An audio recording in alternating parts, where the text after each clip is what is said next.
Hey everybody.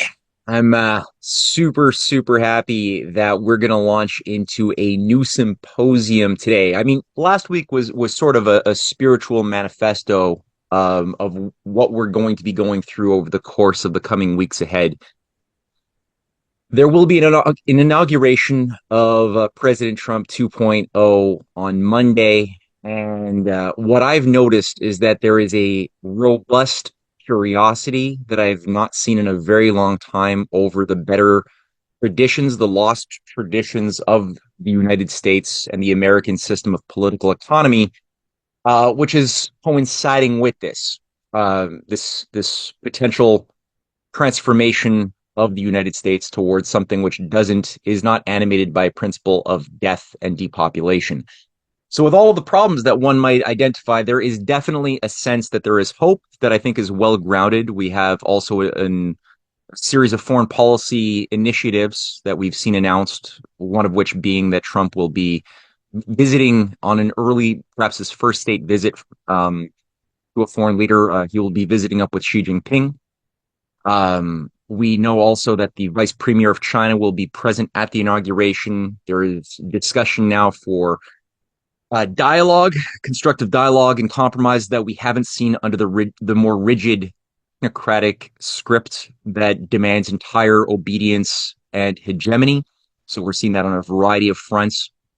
And of course, there are problematic creatures, vipers, deep state structures that should not be ignored. With that being said, the hunger is real. And so we thought, what would be more appropriate than to satisfy that hunger with real knowledge? The hunger of the soul is discovery, and the acting upon said discovery to change our world for the better. We are on the verge of some very potential calamitous transformations as well that could see humanity plunge into a very dark place for many generations if we're not wise. So Sam and I were talking about what to do going into this new dynamic. And so the idea of a series of classes showcasing the better historic traditions of the American system. What is it? How did it work? When did leading American presidents rise up who chose to accept the challenge of really acting on the stage of history as non-tragic beings, even at the risk of losing their lives for the sake of their conscience and their knowledge? So what were those case studies that we could glean from and then act upon today as we navigate through the storm? So Sam is somebody who's done an immense amount of work on this topic, on history. He's got a great Substack that I encourage everyone to follow. The link will be in the description box as well. Sam's previous lectures on Colbertism, the cameralist pre-American system history are invaluable resources that go from Leibniz to Jean-Baptiste Colbert and Benjamin Franklin, all of that. I'll make a few of those classes available. So today we're going to continue those threads that Sam has laid in his previous lectures by going through the protective system, its principle, and its historical effect in shaping our world for the better. So Sam, without further ado, it's all yours. Thank you. Thank you, Matt. Thank you to everybody for being here. And thanks, Matt, for this opportunity. I will share my screen and we can get started. All right, guys. So again, thank you everybody for being here. President Trump is being inaugurated tomorrow, and I've started working on a series of articles called Trump, Tariffs and Treason, Return to the True Economic Heritage of the United States. A lot of us are aware of Trump's advocacy for tariffs. The inclusion of treason in the title might confuse some people, but I hope that by the end of this lecture, it's a lot more clear why the word treason is included. So, as I said, I've started a series of articles called Trump's Tariffs and Treason on my Substack, which is called Overcoming Oligarchy. It's a Substack I had the idea to start for a little while now, and actually this idea for a series of articles was the impetus for me to finally start it. The question of how do we overcome oligarchy as a society is probably my biggest animating principle, the biggest question that I wrestle with on a constant basis. So the impetus for the idea for this series came from seeing this exchange with Donald Trump at the Bloomberg conference at the Economic Club of Chicago. GDP. This is a very business-like audience. Yeah. Why should they trust you with that? Because we're about growth. She's got no growth whatsoever, and we're all about growth. We're going to bring companies back to our country. You look at even today, as I was driving over, I see these empty, old, beautiful, like steel mills and factories that are empty and falling down. Some have been converted to senior citizens' homes, but that's not going to do the trick. And we're going to bring the companies back. We're going to lower taxes still further for companies that are going to make their product in the USA. We're going to protect those companies with strong tariffs, because I'm a believer in tariffs. I'm not sure that you are. I don't think you are, but I congratulate you in your career.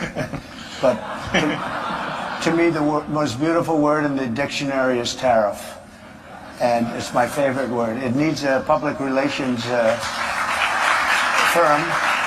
to help it, but to me, it's the most beautiful word in the dictionary. Tariffs, do you think?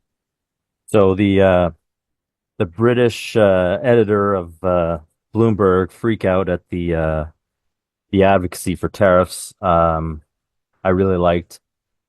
I mean, my whole life. I mean, I was born in the '80s, so I've been through the deregulation of Reagan into Clinton, which was ostensibly a Democrat, but really he was a moderate Republican.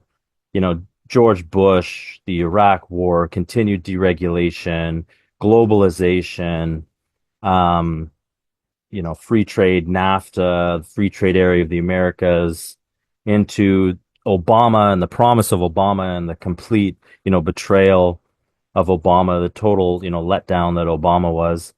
Um, so to hear this, as somebody who met Matt in Montreal in 2009 and was given the documentary 1932 by him, which just completely changed my outlook, my worldview, um, and really converted me to the Lincoln Republican idea of protectionism and tariffs and technological progress, industrialization, from, previously being very greeny, left wing, anti-development type guy. To hear this from Trump was just, a huge shock to me. And obviously, I loved it. And, my question is, um, where does this tariff understanding of Trump come from? I don't know, actually. I've tried to find this out. I'm not sure if it's something Trump knows himself or if he has people around him who are pushing this on him. I have a few theories, like maybe Roger Stone, because I know Roger Stone has done work with the Schiller Institute in the past. But I'm really not sure. And if anybody knows anything about that, I would love to hear from you more on that topic. And in this presentation, this is going to be a wide ranging presentation, and there's going to necessarily be things that we sort of jump through quickly. Um, if you are particularly knowledgeable on one point and you feel like I've left something out that is pertinent to what we're discussing here today, please feel free to interrupt, to turn your mic on and say something. I really want this to be more of a discussion. I want to be talking with you more than talking at you. Um, and all of this is part of my research for this series of articles as well. So if you have anything to add, please feel free. So let's get started. I'm going to divide this up into three sections: the past, the present, and the future. Where are we going from here? So starting with the past, in the past, 100% of the presidents who have been shot at were pro-development. They were not necessarily pro-tariff. Even when they weren't pro-tariff, though, the cardinal sin that makes them a target is being pro-development, pro-growth, pro-industrial progress, pro-technological progress, pro-team humanity. So here is where I'm going to start from in American history. And if you've seen some of my previous lectures on Leibniz and Colbert and the Massachusetts Bay Colony, you'll know that there's even precursors that are in American history that go before this. But I've chosen to start at Ben Franklin. And here's a scene from scene at the signing of the Constitution of the United States by Howard Chandler Christie. And this is Ben Franklin and Alexander Hamilton seated together, and Hamilton talking in the ear of Franklin. And there's not a lot of correspondence or known overlap between Franklin and Hamilton. So what is it that unites these two men? And two big factors which unite them are Tench Coxe and Aimé de Vattel, who de Vattel I've previously talked about in the first lecture I did for Rising Tide Foundation on Leibniz, Colbert, and Vattel. So Ben Franklin, he published many economic tracts throughout his lifetime, even going back to 1729 with his necessity of a paper currency. And as I showed in the Massachusetts Bay Colony talk that I did, it even goes back further to Ben Franklin's mentor, Cotton Mather. Ben Franklin also, he was really the impetus for the Industrial Revolution in England. And so he founded the Lunar Society in England, and the circles around Ben Franklin's Lunar Society were people who were instrumental in bringing industrialization to England, completely contrary to the typical British liberal historical analysis that we get.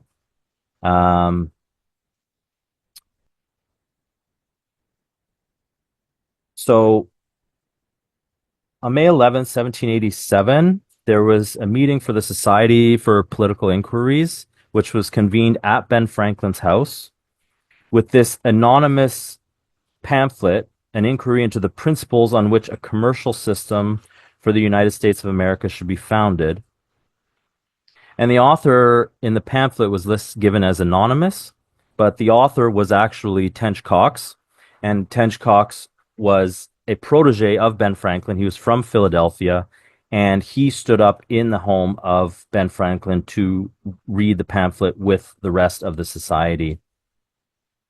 And Tench Coxe went on in the George Washington administration to be the Deputy Secretary of the Treasury under Alexander Hamilton. And so the second influence that I mentioned was Vattel. Vattel had a huge impact on Alexander Hamilton from the book, the biography by Forrest MacDonald. Vattel's work was truly Hamilton's kind of book.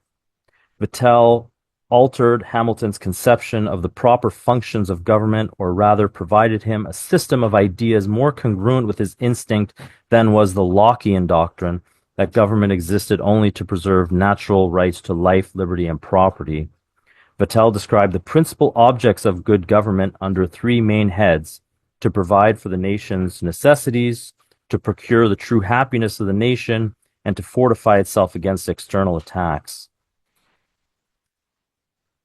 In regards to the objectives of government, Hamilton's views were also unorthodox, paralleling as they did the ideas of Vattel. Virtually every member of the convention held that one primary end of government was the protection of liberty, and agreed with Madison's Lockean statement that the other primary objects of civil society, and thus of government, are the security of property and public safety. Hamilton took a much more positive position. Paraphrasing Vattel, he declared that the ends of government were three: providing for the great purposes of commerce, revenue, and agriculture; facilitating domestic tranquility and happiness; and three, establishing sufficient stability and strength to make us respectable abroad.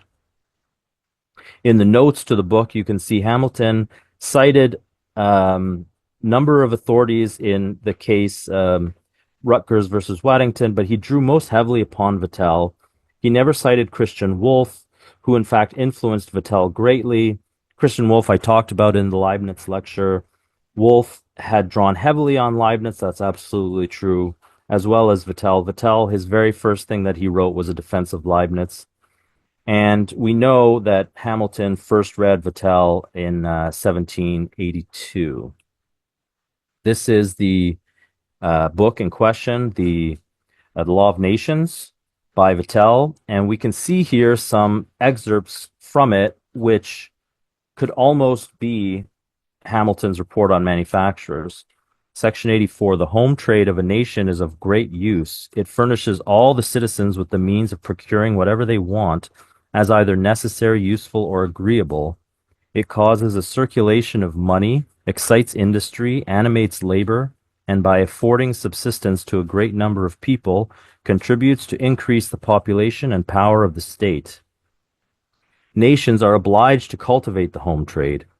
First, because it is clearly demonstrated from the law of nature that mankind ought mutually to assist each other, and as far as in their power, contribute to the perfection and happiness of their fellow creatures, whence arises, after the introduction of private property, the obligation to resign to others at a fair price those things which they have occasion for and which we do not destine for our own use. Second, society being established with the view that each may procure whatever things are necessary to his own perfection and happiness, and a home trade being the means of obtaining them, the obligations to carry on and improve this trade are derived from the very compact on which the society was formed. Finally, being advantageous to the nation, it is a duty the people owe to themselves to make this commerce flourish. Every state has consequently a right to prohibit the entrance of foreign merchandises, and the nations that are affected by such prohibition have no right to complain of it, as if they had been refused an office of humanity. Their complaints would be ridiculous, since their only ground of complaint would be that a profit is refused to them by that nation, who does not choose they should make it at her expense. Let us only observe that nations as well as individuals are obliged to trade together for the common benefit of the human race, because mankind stand in need of each other's assistance. Still, however, each nation remains at liberty to consider, in particular cases, whether it be convenient for her to encourage or permit commerce, and as our duty to ourselves is paramount to our duty to others, if one nation finds herself in such circumstances that she thinks foreign commerce dangerous to the state, she may renounce and prohibit it. This the Chinese have done for a long time together, but again, it is only for very serious and important reasons that her duty to herself should dictate such a reserve. Otherwise, she could not refuse to comply with the general duties of humanity.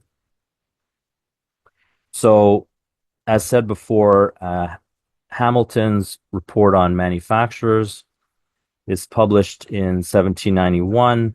It's a report to Congress, and it was co-authored with Tench Coxe, Ben Franklin's protege. This is from the fifth printing in the preface, and it says, "There's one maxim in his book which ought to be posted in letters of gold. Whatever tends to diminish in any country the number of artificers and manufacturers tends to diminish the home market, the most important of all markets, for the rude produce of the soil, and thereby still further to discourage agriculture. This sound maxim may be fairly said to be the alpha and omega, the law and the prophets as regards political economy."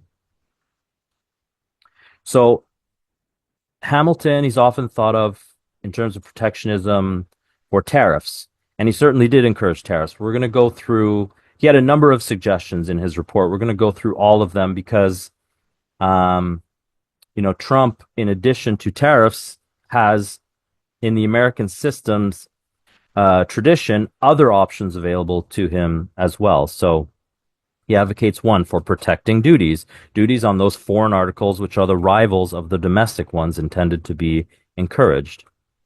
Number two, prohibition of rival articles or duties equivalent to prohibitions. Number three, prohibitions on the exportation of the materials of manufacturers. So if the home market needs them, don't export them to other countries, keep them to build up your home market. Number four, pecuniary bounties. So he gives here bounties and premiums, which are two related things, but not exactly the same. He says bounties have not, like high protecting duties, a tendency to produce scarcity. And there's a degree of prejudice against bounties from an appearance of giving away the public money without an immediate consideration, and from a supposition that they serve to enrich particular classes at the expense of the community. But neither of these sources of dislike will bear a serious examination.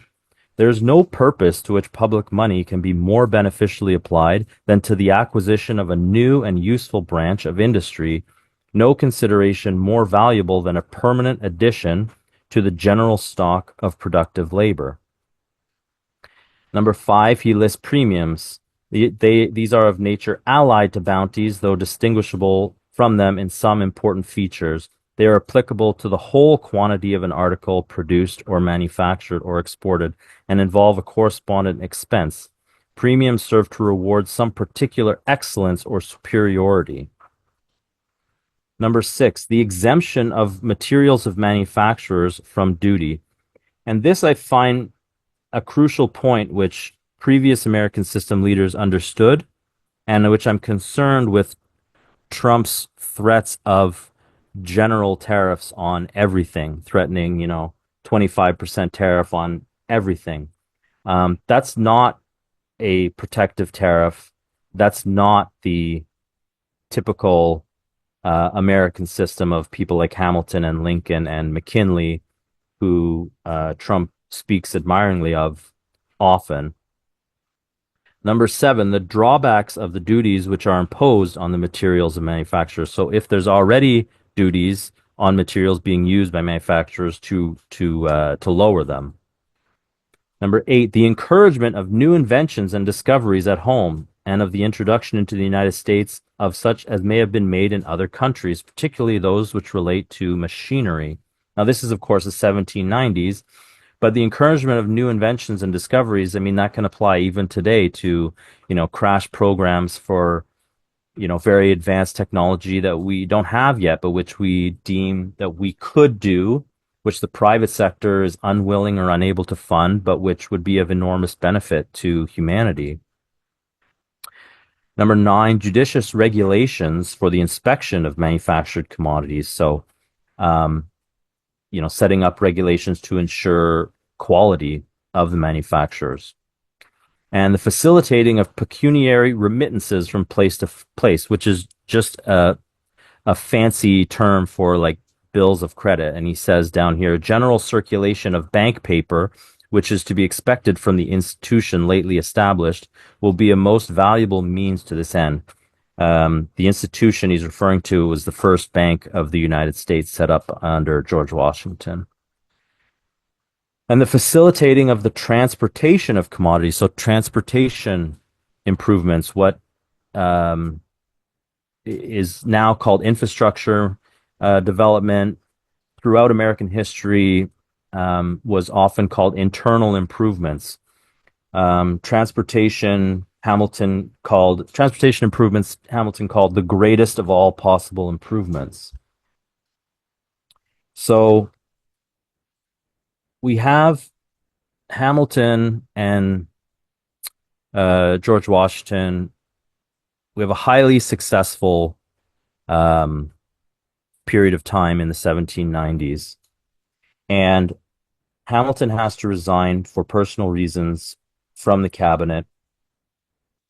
John Adams comes in. He's a Federalist in 1797, though not quite as capable of a cabinet. Things are still on a decent trajectory until 1801 and the election of Thomas Jefferson, who brings in Swiss banker Albert Gallatin as the Secretary of the Treasury.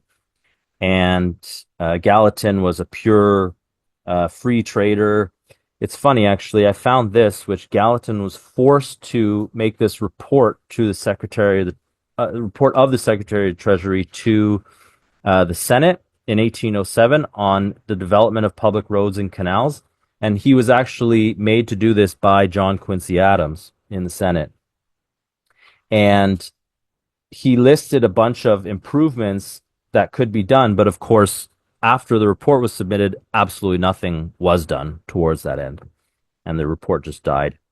Let's see a few charts. These are taken from the book The Economic Growth of the United States, 1790 to 1860 by Douglas C. North. So you can see the value of exports from 1790 to 1800 rising pretty, aggressively. And starting in 1801, we have a crash and then a recovery. And around 1807, a huge crash in the value of exports under the Thomas Jefferson administration. You also see the export price index reference to 1790 being 100%. The price of exports rising, so manufacturing improving and more valuable goods being made, and then again crashing towards 1800 and continuing down throughout the administrations of Thomas Jefferson. The terms of trade as well, which is a comparison between exports and imports, which is generally that an increasing terms of trade is considered a good thing. You see terms of trade initially goes down, but then rapidly rises throughout the 1790s. And then again, 1800s starts to decline. In 1804, Aaron Burr murders Alexander Hamilton, which is a really perfect metaphor for the fight between these two systems. So you have Aaron Burr, the con man, the Anglophile, marries into the Swiss British elite family of the Provost, the Malay Provost, and runs this scam in Manhattan.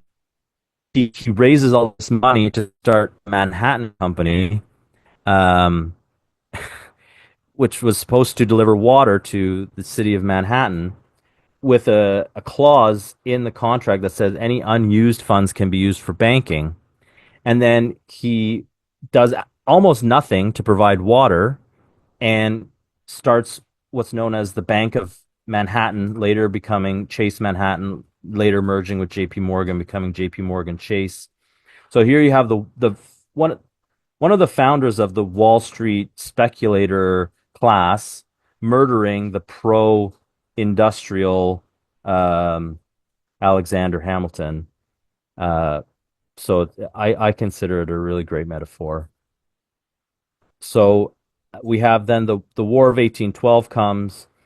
The War of 1812 was particularly useful in showing the weakness of the previous 12 years of Jefferson and Madison, that they reduced tariffs. Right before the war broke out, they did not renew the charter for the first Bank of the United States, so they got rid of national banking. And the War of 1812 was a big disaster for the United States. And the Federalist Party was completely discredited. The Federalist Party ran something called the Hartford Convention, which they were advocating for the breakup of the United States. And then, of course, right after that, the U.S. wins the War of 1812, and the Federalist Party is completely discredited. So we go into what's now called the era of good feelings, starting with President Monroe. And it was called that because pretty much everyone in America was in the same party. So you had factions within the party, but everyone was united around what was called the Democratic Republican Party. The Federalist Party was a broken entity. It hardly existed after the Hartford Convention. And immediately, Monroe raises tariffs. He restores the Bank of the United States with the second Bank of the United States. And we begin to move into the 1820s with a renewed optimism. The economy is doing great, and industrialization is increasing again. The encouragement of manufacturers. So here's a picture of the second bank of the United States in Philadelphia. The Secretary of the Treasury, Alexander James Dallas, was a co-leader of the Pennsylvania Democratic Republican Party with Matthew Carey. Matthew Carey was an Irishman who was another protege of Ben Franklin in Philadelphia. And here we see President Monroe's cabinet, including John Quincy Adams as Secretary of State, Alexander James Dallas, the Pennsylvania ally of Matthew Carey, Secretary of the Treasury, and Speaker of the House is Henry Clay. Henry Clay is often given credit for the term the American system. He was a very vocal advocate for the American system policies. So 1820s, Marquis de Lafayette does his famous return to America, visiting in America. Here's a portrait of him done by Samuel Morse in 1826. And here's a sketch of his welcoming parade in Philadelphia. He had, huge parades every town he went to. And Friedrich List, who was highly influenced by Hamilton, he served as a translator for Lafayette on his American visit. And then he settles down in Pennsylvania with this industrialist faction. He lives there for 8 years, from 1824 to 1832, and then he returns to Germany. A quote by him: before the Pennsylvania Society for the Promotion of Manufactures and the Mechanic Arts in 1827, I herewith declare war against the system of Adam Smith on behalf of the American system of political economy. So here we see this in the 1820s, this Pennsylvania triumvirate with Friedrich List, Matthew Carey, and then Nicholas Biddle, who is running the second bank of the United States. And then we go into the presidency of John Quincy Adams. Again, we see Henry Clay. He's brought in as Secretary of State, and Secretary of Treasury Richard Rush, another key ally. John Quincy Adams, famously known for his 1826 speech, which he said, America does not go abroad in search of monsters to destroy. And this is going to be a recurring theme we're going to see, that these American system leaders, they're not just pro-development, they're also pro-peace. And I think that that has a nice tie over to President Trump and his assertions that he's going to be the president of peace, that he wants to end the endless wars, the useless wars, and bring the peace dividend back home. So here we can see in the non-grayed out portion 1820 to 1830, and we can see tariffs throughout this period rising substantially. And under President John Quincy Adams, there was a number of internal improvements that were started: the National Road, the Chesapeake and Ohio Canal, Chesapeake and Delaware Canal, Louisville and Portland Canal, Dismal Swamp Canal, and the Baltimore and Ohio Railroad, the B&O you might know from Monopoly game. That was the first U.S. passenger railroad. Many people might know, 1828, John Quincy Adams is defeated for the presidency by Andrew Jackson. Jackson's campaign was ran by Wall Street banker Martin Van Buren, who was a protege of Aaron Burr. There was rumors as well that Van Buren was actually Aaron Burr's illegitimate son. That's not proven, but that was speculated at the time. And we can see during Jackson's administration into Van Buren's administration, Van Buren was president after Jackson, tariffs dropped precipitously. And not just that, Jackson was a staunch enemy of Henry Clay and John Quincy Adams and the American system. So it wasn't just tariffs, but um, he was also running the bank war, trying to end the um, charter of the second bank of the United States, which he was ultimately successful in doing in 1836. And there's so much fascinating history there of the fight between Henry Clay and John Quincy Adams and others, and Van Buren and Andrew Jackson, that I just don't have time to get into, or this would be like 5 hours long. But yeah, there's a really fascinating history there. This was a troubling, I'll say, quote by President Trump about Andrew Jackson, which I think sort of shows a little misunderstanding by Trump. He says Andrew Jackson was the people's president and that he imposed tariffs on foreign countries to protect American workers. That sounds very familiar. Wait till you see what's going to be happening, folks. Like he's going to impose tariffs. I mean, it's just a backwards understanding. Um, the people Andrew Jackson was fighting against were doing that. Jackson and Van Buren were solidly free traders. Here we have some illustrations of the bank war between Old Hickory and the bully Nick. So this was from a pro-free trade newspaper. The bully Nick being Nicholas Biddle, the guy running the second bank of the United States.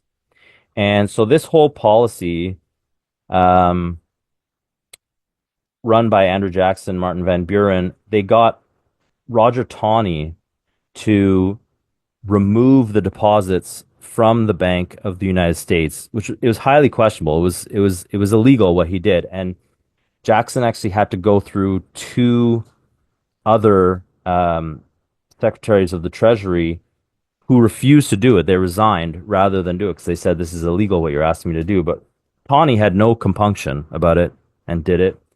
Taney later on was the author of the very infamous Dred Scott decision in the 1850s, where he said that no black person could ever be a citizen of the United States, which was a very important development in the antebellum period, the period leading up to the Civil War.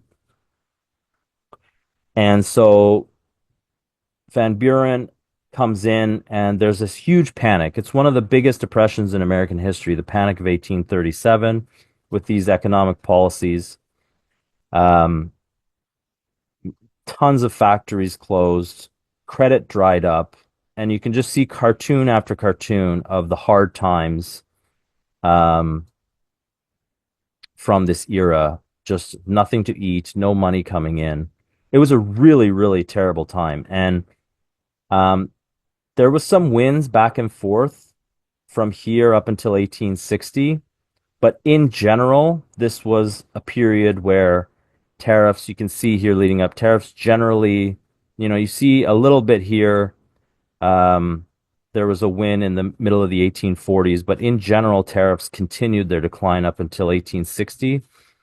And you had this rise of this treason faction in the United States, which I'm going to get into soon. You also see the rise of what was called King Cotton, as with the demise of manufacturing in the United States, exports continued to rise, but it was more and more raw materials, namely slave produced cotton by the South, making the South much more dominant in American politics throughout this period. You can also see the value of imports. So from in the era of good feelings leading up to 1828, right about here, you can see the value of imports actually declined or remained fairly stable as the home market was encouraged and manufacturing um, proceeded at a good clip. There wasn't as much of a need for imports. With the decline of manufacturing, you then see after Andrew Jackson a huge rise in imports. So let's get into a little bit this treason faction, which starts to grow out of this period after the era of good feelings. So we have this grouping up in Boston, which are called Boston Brahmins. Sometimes they were called the Essex Junto because a lot of them were from Essex County. Family names like Lowell, Cabot, Higginson, and Coolidge, who were Anglophile banking syndicate families allied to England. Many of them were opium traders. They were many of the families who sponsored the Hartford Convention of the Federalist Party, um, advocating for the breakup of the United States. A lot of them, there was a grouping from this town, Newburyport in Massachusetts. You can see it on the map in relation to how far it is from Boston. One of the most famous was Caleb Cushing, who ran a number of so-called treason projects in this period before 1860. One of them called the South Carolina Project, which was to base this new, um, so to set up this new base of Anglophile, often tied to the Southern Rite of Freemasonry, the Scottish Rite of Freemasonry, excuse me, down in Charleston, South Carolina. And that was um, continuing the work of one of his mentors, Thomas Cooper. Some other people from Newburyport, William Lloyd Garrison, who's known as an abolitionist. So Caleb Cushing was very pro-slavery, and William Lloyd Garrison was very anti-slavery, but not in the way that Abraham Lincoln was against slavery. Lincoln's conception was that keeping the Union and the Constitution intact was crucial at all costs, even above ending slavery, Lincoln said in the beginning of his presidency, because the Union was the best instrument by which slavery could be ended legally and permanently in the United States. Whereas William Lloyd Garrison advocated for disunion, for the dissolution of the Constitution, because, as he called it, the slavery Constitution. So, and Caleb Cushing and nurtured the career of William Lloyd Garrison. They worked together at publishing newspaper in Newburyport where he nurtured his ideas. So it's interesting. This pro-slavery and this anti-slavery guy, they're very close, and they're both advocating for the destruction of the Constitution and of the Union. Another person from Essex County, George Peabody, who was the forebearer of what became J.P. Morgan, and Albert Pike. Albert Pike was from Newburyport as well, and we'll see he becomes instrumental in the Scottish Rite of Freemasonry. Some other of the treason faction, I mentioned Thomas Cooper, who was before Caleb Cushing on the South Carolina Project, with John A. Quitman, who was the leader in the South of the Scottish Rite of Freemasonry. So you had Caleb Cushing in the North, the Northern Scottish Rite, and then Quitman in the South. You also had the families who were the stock owners of the Massachusetts Bank, which later became the First National Bank of Boston, funding a lot of, well, a lot of these treason projects, but also things like opium trading and the ships on which the opium was brought in and the revenues were brought in. You also have Wall Street. So we have Aaron Burr and his Manhattan Company. Later on, we have August Belmont, who was the official Rothschild agent on Wall Street. Albert Pike, he's very famous for his Morals and Dogma of the ancient and accepted Scottish Rite of Freemasonry. Some offshoots of the Scottish Rite as well. The B'nai B'rith, which is a Jewish form of Freemasonry. The Knights of the Golden Circle in the 1850s, and the Young America movement, which we're going to get into. So you see this focus on these occult groups as a method of control by the oligarchy of setting up these various networks, something that Matt has done way more work on, and his work is spectacular on this. Both of these, the Knights of the Golden Circle and Young America, were financed by August Belmont. And Albert Pike, who I mentioned before from Newburyport, he's a protege of Caleb Cushing, and he becomes the leader of the Scottish Rite in 1858 once John A. Quitman dies. We have, right before Lincoln comes in, the presidency of James Buchanan, and is almost universally known as one of the worst presidents in U.S. history. He shifts a lot of U.S. federal military power down to the South, which can then be used to arm the coming insurrection. His Secretary of War, John Floyd, was a member of the Knights of the Golden Circle. Ulysses S. Grant said Floyd, the Secretary of War, scattered the army so that much of it could be captured when hostilities should commence, and distributed the cannon and small arms from northern arsenals throughout the South so as to be on hand when treason wanted them. You also have P.G.T. Beauregard. He was also a member of the Knights of the Golden Circle. He was the man who initiated the firing on Fort Sumter, which kicked off the American Civil War. Clement Vallandigham was pretty much the head of the treason faction in the North during the Civil War. He was the leader of the Knights of the Golden Circle, which became renamed the Order of American Knights during the Civil War, but it was the same organization. He was also very good friends with Edwin Stanton before the war started. Edwin Stanton was Lincoln's Secretary of War, and it's interesting because there's questions about Edward Stanton's choices on the night that Lincoln was assassinated, that Stanton chose not to send any bodyguards to be at the theater who could have stopped John Wilkes Booth. So it's a little interesting factoid there. So at the start of the Civil War, the Knights of the Golden Circle had 65,000 members, which provided the Confederacy with both paramilitary forces and proto-governmental officials, and many of the roles in the Confederate government were members of the Knights of the Golden Circle in the 1850s. A little bit more charts and statistics. We can see here from the period of 1830 to the start of the Civil War, the amount of specie flowing out of the United States just increases year after year.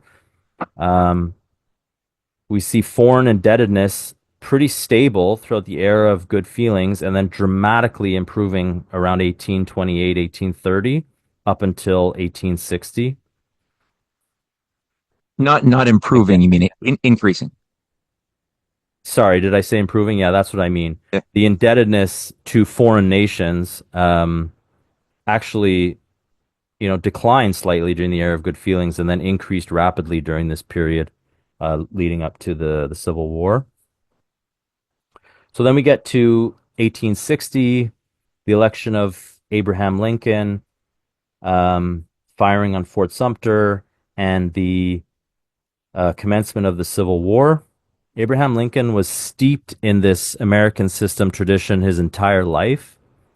He said, during my whole political life, I have loved and revered him, meaning Henry Clay, as a teacher and a leader. He said, I was an old Henry Clay Tariff Whig. In old times, I made more speeches on that subject than any other. I have not since changed my views. And even back in 1832, when he was first running for office, his introduction, he said, I am humble Abraham Lincoln. I've been solicited by many friends to become a candidate for the legislature. My politics are short and sweet, like the old woman's dance. I am in favor of a national bank. I'm in favor of the internal improvement system and a high protective tariff. So we see Lincoln his whole life, this consistency in this, he's deeply immersed in this American system tradition. I wrote an article years ago on this whole period, 1860 to 1865, analyzing the London Times reaction to Lincoln's protectionist policies. If anybody wants to read more about it, there it goes into great details, a ton of footnotes, um, which Matt graciously published on his Canadian Patriot.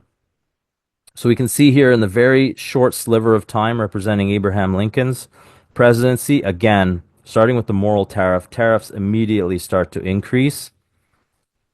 And in general, this whole period leading up to the death of William McKinley, we see very high tariff rates. We also see policies like the introduction of the greenback. Wall Street was attempting to take over control of the U.S. economy through the issuance, through control of the money of the nation, putting very unreasonable terms of loaning on Abraham Lincoln. And Lincoln instead turned around and said, okay, we're going to go with a paper currency, the greenback. He brought in as well the national banking system, which was a return to the Hamiltonian national banking system in order to oversee the greenbacks. He also created a new position called the Office of the Comptroller of the Currency to oversee the greenbacks. An office that still exists today, though it's with the Federal Reserve. It's much less important now. He also, even amidst Civil War, he pursued great projects, great internal improvements, such as beginning the Transcontinental Railroad. It was not completed by the time Lincoln was killed. It was completed 4 years after, but the impetus for it was Lincoln's administration. Here we see the two rail lines meeting up at Promontory Summit in Utah, which is right here, the Central Pacific and the Union Pacific. So as we know, John Wilkes Booth assassinates him, 1865. There's a lot that we could go into there in terms of John Wilkes Booth's networks, the British ties to the Confederate Secret Service, people like Judah Benjamin, who likely ran the assassination, but we won't get into it just in the interest of time. We see here so that Lincoln's funeral parade going back to his tomb in Springfield. There's many stops along the way. Here's a picture of one in Buffalo, New York. Just mobs of people everywhere paying their respects to their murdered president. And like Lincoln was going into 1865, like the war was wrapping up. He had achieved the 13th Amendment, like slavery was abolished. He just had such enormous political capital. The question of like what would have happened 1865 to 1869 if he hadn't been assassinated, like what what progress would the nation have made? Like we'll never know, but I mean it would have been nothing short of spectacular, I think. Immediately after or as Lincoln is dead, Wall Street and their allies start pushing for the immediate removal of the greenbacks and a return to the gold standard, which is controlled in the gold houses of London. So Simon Newcomb, who's related to the Boston Social Science Association, one of these Boston Brahmin outfits, writes a critical examination of our financial policy during the Southern Rebellion. He's advocating for a lowering of tariffs. He's advocating for contraction of the greenback supply and a return to a gold-backed dollar. You also have Lincoln's own Treasury Secretary, Hugh McCulloch, who later on, after his term, went to work for a bank in London, England. His report of 1865, which recommended the same thing, contraction of the greenback and reduction of tariffs and return to the gold standard. So Henry Carey and his networks they begin this flurry of activity to counter these moves, to protect the greenback and to keep Lincoln's system and to grow it. Between January 1866 and March 1869, when President Grant comes in, Henry Carey wrote over 1,000 pages attacking these networks that were trying to undo Lincoln's legacy. In 1869, Congress repeals McCulloch's Contraction Act, and that in the House was led by Thaddeus Stevens, who was a Pennsylvania ally of Henry Carey. In March, President Grant is inaugurated, and he pushes for a greenback retirement and a return to gold for the payment of bondholders. And there was also, so Congress passes the Public Credit Act in March 1869 based on Grant's recommendation.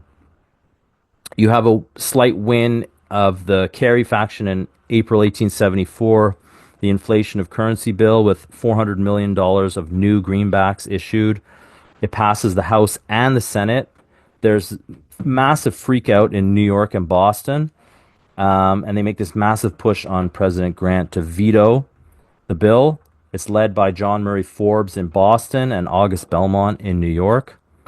The pressure on Grant leads him to veto the bill, and at that point, the Republican Party's in complete disarray. The Democrats win in 1874 in a massive landslide in the House. It was the first time they took the House in 20 years.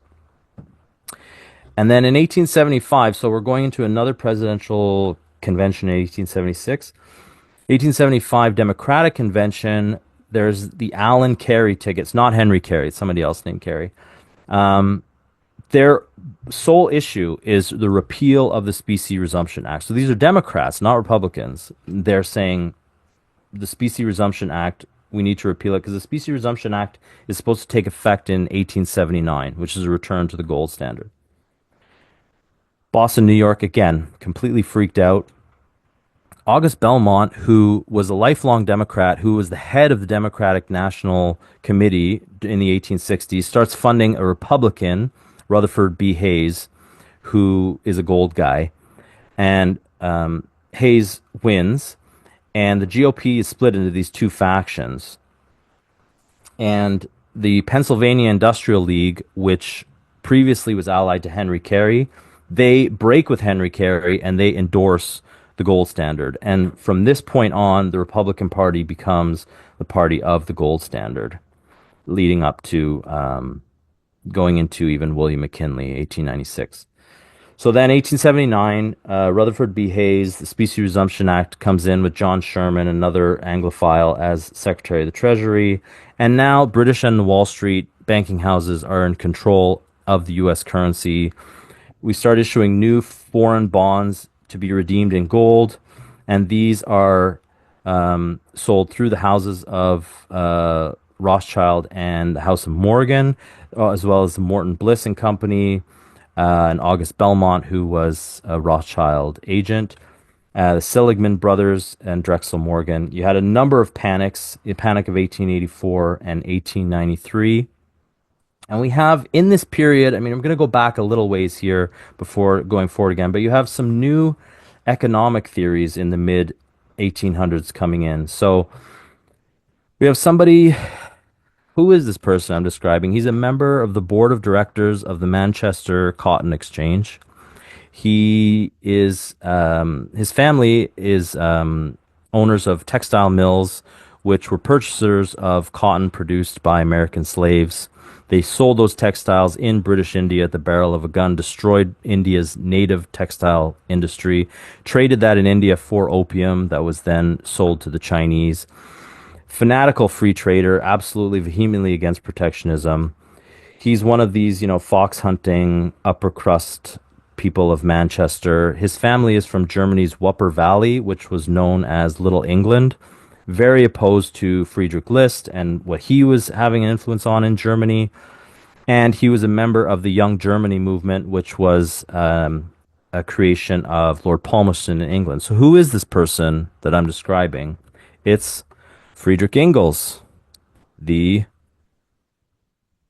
supporter, publisher of Karl Marx, of communism. And they were great enemies of Friedrich List and of Henry Carey In 1845, Friedrich Engels publishes Karl Marx a draft of an article on Friedrich List's book on the national system of political economy, very much Hamiltonian influenced.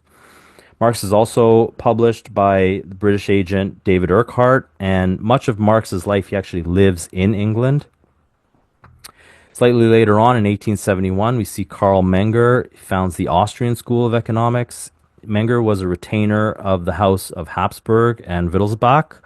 He was also opposed to the Prussian industrialization policies, which were modeled on Hamilton and List. His ideological heritage in economics was John Stuart Mill and Jean-Baptiste Say, typical liberal free trade economics. He continued the mathematical political economy of the Bank of England's William Stanley Jevons, and he attacked Friedrich List as a communist, which is funny considering how the communists also attacked Friedrich List. What do these two have in common? So, I mean, this is like Austrian school right wing and, communism, Karl Marx and Friedrich Engels. You would think, they could not be more opposite to each other, but their purpose was to create these new economic schools contrary to the American system, the national system of Friedrich List. Number one, they were both opposed to the nation state. Karl Marx very famously said in the Communist Manifesto that the state will wither away. The Austrian school, I mean, it's known the Austrian school is just very anti-nation state. They want as small of government as possible. Number two, they both were opposed to protectionism, both opposed to Friedrich List, and both were free traders. So some more of this treason faction that starts to grow within this period. J.P. Morgan's got to be top of the list. J.P. Morgan's father, mentored by George Peabody, I mentioned earlier, from Essex County, Massachusetts. He was the New York representative of his father's bank, which was a British bank. He ran slander against the nationalist financier Jay Cooke, who was selling Lincoln's bonds during the Civil War. That collapse of the Cooke House in 1873 caused a massive economic recession, depression in the Panic of 1873. This further weakened the nationalist faction in Philadelphia and strengthened this Morgan Rothschild with August Belmont control over the U.S. bond market and over the U.S. currency. By the 1900s, J.P. Morgan gains control of most of America's heavy industry. So it was no longer, some of these nationalist banking houses like Jay Cooke and a few others that we're going to see. And the economy was just dominated by J.P. Morgan.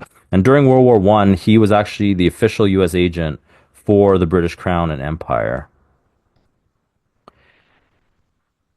John D. Rockefeller, everybody knows, he entered business with British money in 1859. His British partner, Maurice Clark, and he was allied with Cornelius Vanderbilt, another Anglophile Eastern establishment person, to build what became known as Standard Oil. He went to war with the Pennsylvania Railroad, which was allied to the nationalist circles in Pennsylvania of Henry Carey.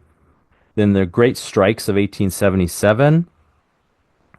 Riots destroyed millions of dollars of Pennsylvania Railroad assets. But curiously, none of the Rockefeller assets or Vanderbilt assets were ever threatened during the Great Strikes in 1877. And the damage was too much. The Pennsylvania Railroad folded 2 months later. And later on, the Rockefeller Foundation becomes a very important U.S.-British nexus in American politics. We also have Jacob Schiff on Wall Street. His mentor was Sir Ernest Cassel, who was the personal banker of King Edward VII. At the request of the king, Schiff issued bonds in America to finance Japan's 1905 war against Russia. And that ruined the Russian-American alliance, which Henry Carey circles had been trying to build for the last 30 years. They also had on their board Sir William Wiseman, who was the head of British intelligence for North America in World War I. We have E.H. Harriman, who was an ally of August Belmont, an extreme Anglophile Eastern establishment person. In 1898, Sir Ernest Cassel again puts money from the crown through Kuhn Loeb to finance Harriman purchasing Union Pacific Railroad. So one of the major railroads in the United States falls under his control. As a side note, he was also a very enthusiastic supporter of eugenics, which is a common feature among these Anglophile networks at this time. And then his son, Averell Harriman, merges with Brown Brothers, which was an Anglo-American bank. It was the family banking house of Montague Norman family, Montague Norman of the Bank of England, to create Brown Brothers Harriman. Prescott Bush manages the bank. That's George Bush's father. He was represented legally by the Dulles brothers at Sullivan and Cromwell, the most important Wall Street legal firm. And through the Union Banking Corporation with Prescott Bush, he financed the rise of the Nazis and was prosecuted by FDR under the Trading with the Enemy Act. So this treason faction, it's important to understand, I think, for somebody like Trump, like who's shooting at him, who's he going up against, and without that understanding, I think you're very lost. So I think it's important to understand the growth and the origin of these networks. So Henry Carey and his allies in the 1870s, they lost the bank war. The return to the gold standard, the U.S. currency was now under control of London through their proxies on Wall Street. That was a big loss, but they weren't licked yet. They had another flank, which they tried to export the American system globally. So, starting in 1872, a key ally of Henry Carey, Erasmus Pashine Smith, goes to Japan to work with the Emperor Meiji during the Meiji Restoration on the industrialization of Japan, building new factories, coal, railroads, that sort of thing in Japan. They also, so during the 1876 Centennial Exposition, the organizing board of this was all allies of Henry Carey, and it was in Philadelphia, which is Henry Carey's hometown.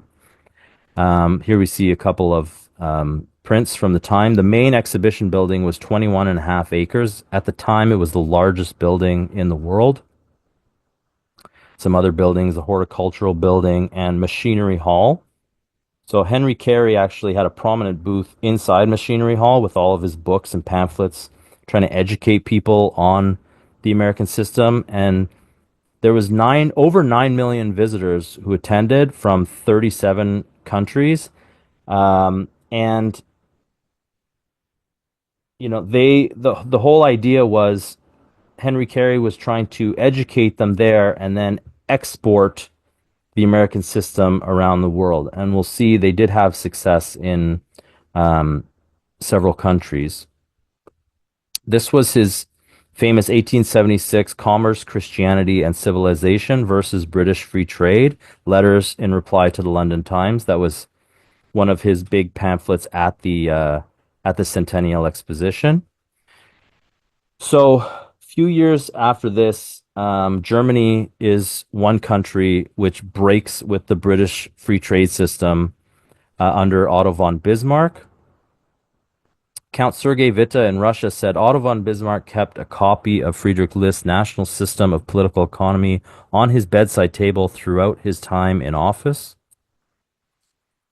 And here's some speeches that Otto von Bismarck made in the Reichstag, May 1879. So 3 years after the centennial, he says, "Our previous open door policies made us a dumping ground for the excess production of other countries. In my view, this drove prices in Germany through the floor. That prevented the growth of our industries and the development of our economic life. We must close this door and erect a higher barrier And what I propose now is that we create the same market for German industry, which previously, out of the goodness of our hearts, we allowed foreigners to exploit. If the danger of protectionism were as great as the advocates of free trade claim, then France would long ago have become impoverished, since it has adhered to this theory since the times of Colbert.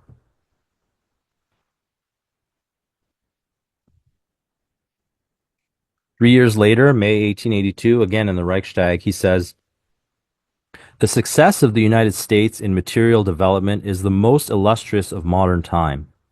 The American nation has not only successfully borne and suppressed the most gigantic and expensive war of all history, but immediately afterward disbanded its army, found employment for all its soldiers and marines, paid off most of its debt, given labor and homes to all the unemployed of Europe as fast as they could arrive within its territory, and still by a system of taxation so indirect as not to be perceived, much less felt."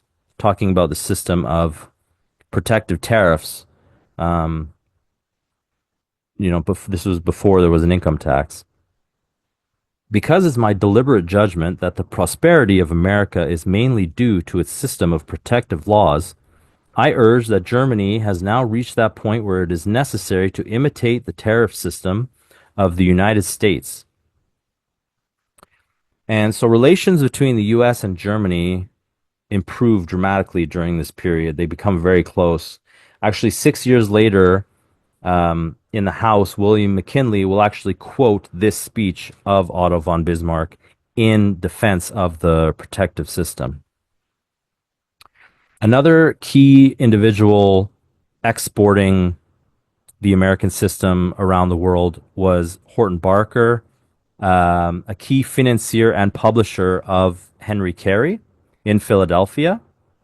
So he works with Count Sergei Witte, who was later Prime Minister Sergei Witte in Russia on the Trans-Siberian Railroad. Also worked with Dmitry Mendeleev on bringing industrial development, railroad, and mining to Russia.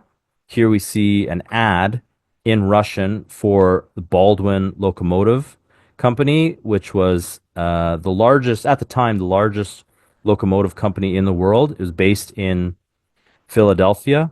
And in many of these countries, like Japan and Russia, where American system advocates worked with the governments to develop rail systems, the Baldwin locomotive was the locomotive that was brought over to these countries. He also worked with Chinese circles to develop a rail system for China. The British and the Anglophile networks in New York and Boston were completely freaked out about this and put enormous pressure on China. And this was actually never built.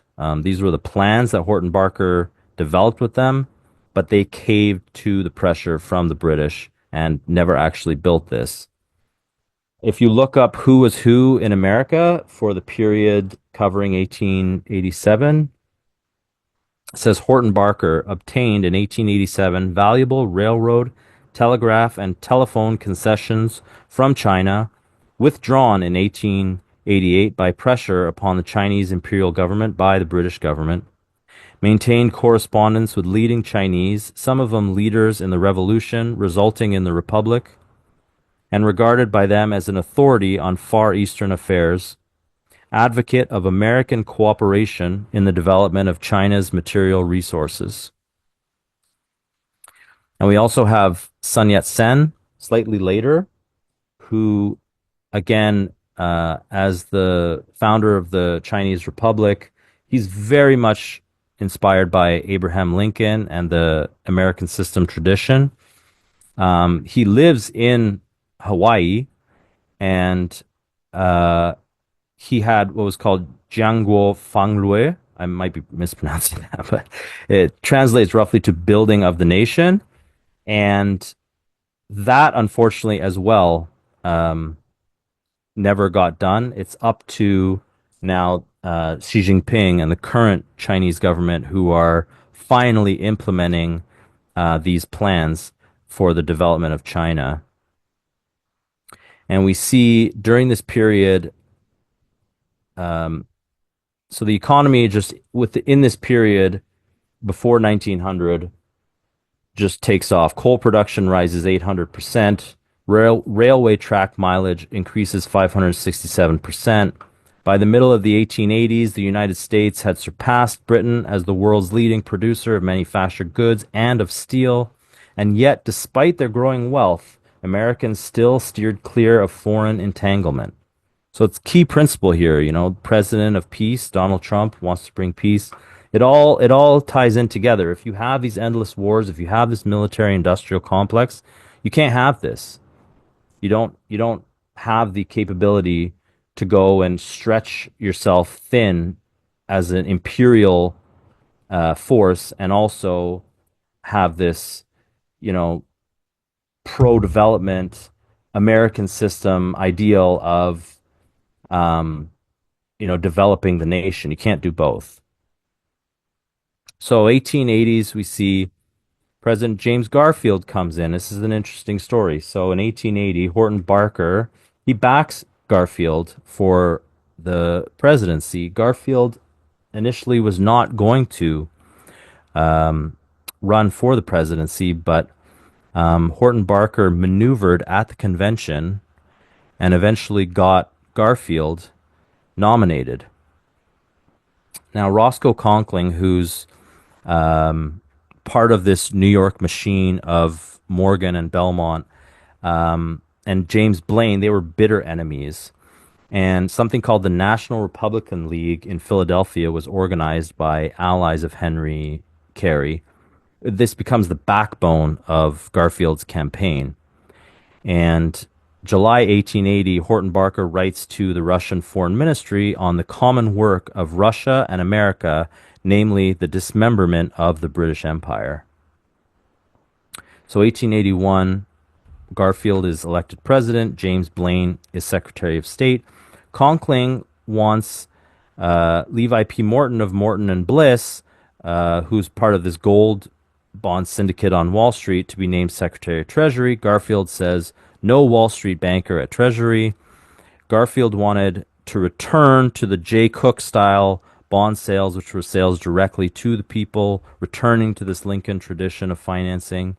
He also brings in Robert Lincoln, Abraham Lincoln's son, as Secretary of War. 1881, March 10th, Horton Barker is informed that Tsar Alexander II has agreed to his plan for the development of southern Russia. 3 days later, the Tsar is assassinated. September, Garfield is assassinated.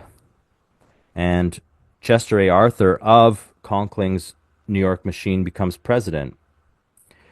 Garfield's assassin, Charles Guiteau, screams out when he kills Garfield that I am a stalwart. The stalwart was the Conkling faction in the Republican Party.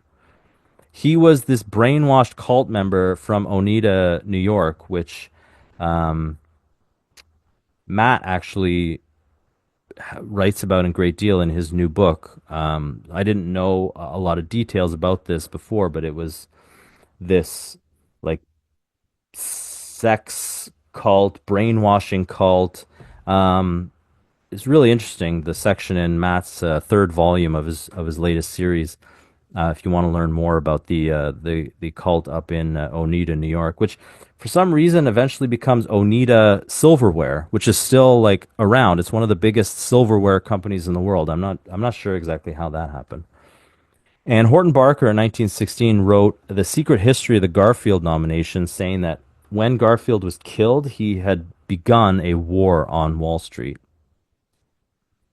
And pretty soon we're going to see this repeated. I mean, we're going to see this repeated several times in American history, where this poor choice for vice president gets elevated to the presidency, completely the antithesis of the American system president that's assassinated. It's always American system presidents that are assassinated. Like I said, not necessarily pro-tariff. We'll see some later that aren't pro-tariff, but they're always of this pro-industrial development mindset.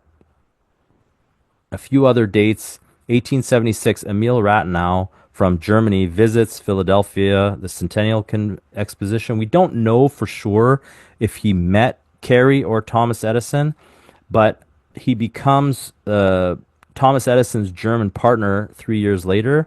And then 4 years after that, he sets up the first electric power station in Russia in St. Petersburg.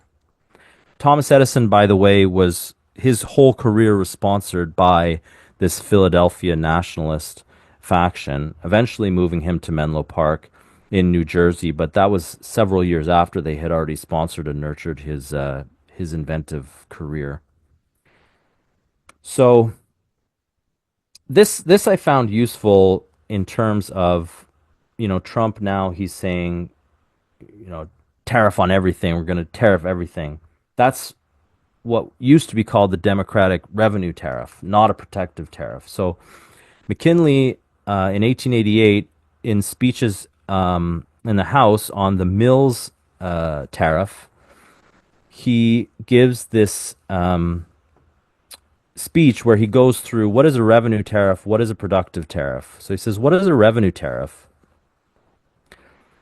A revenue tariff, what principle does it rest? It's a tariff or tax placed upon such articles of foreign production imported here as will produce the largest revenue with the smallest tax.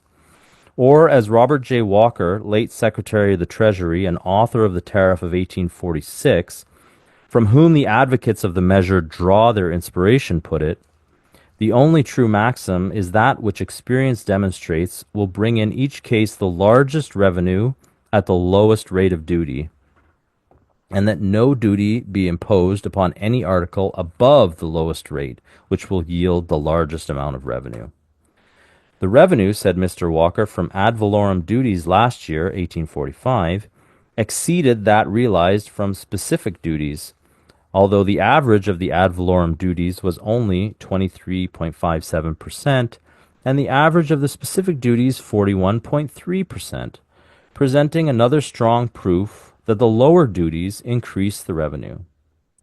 To secure larger revenue from lower duties necessitates largely increased importations, and if these compete with domestic products, the latter must be diminished, or find other and distant, and I may say impossible markets, or get out of the way altogether.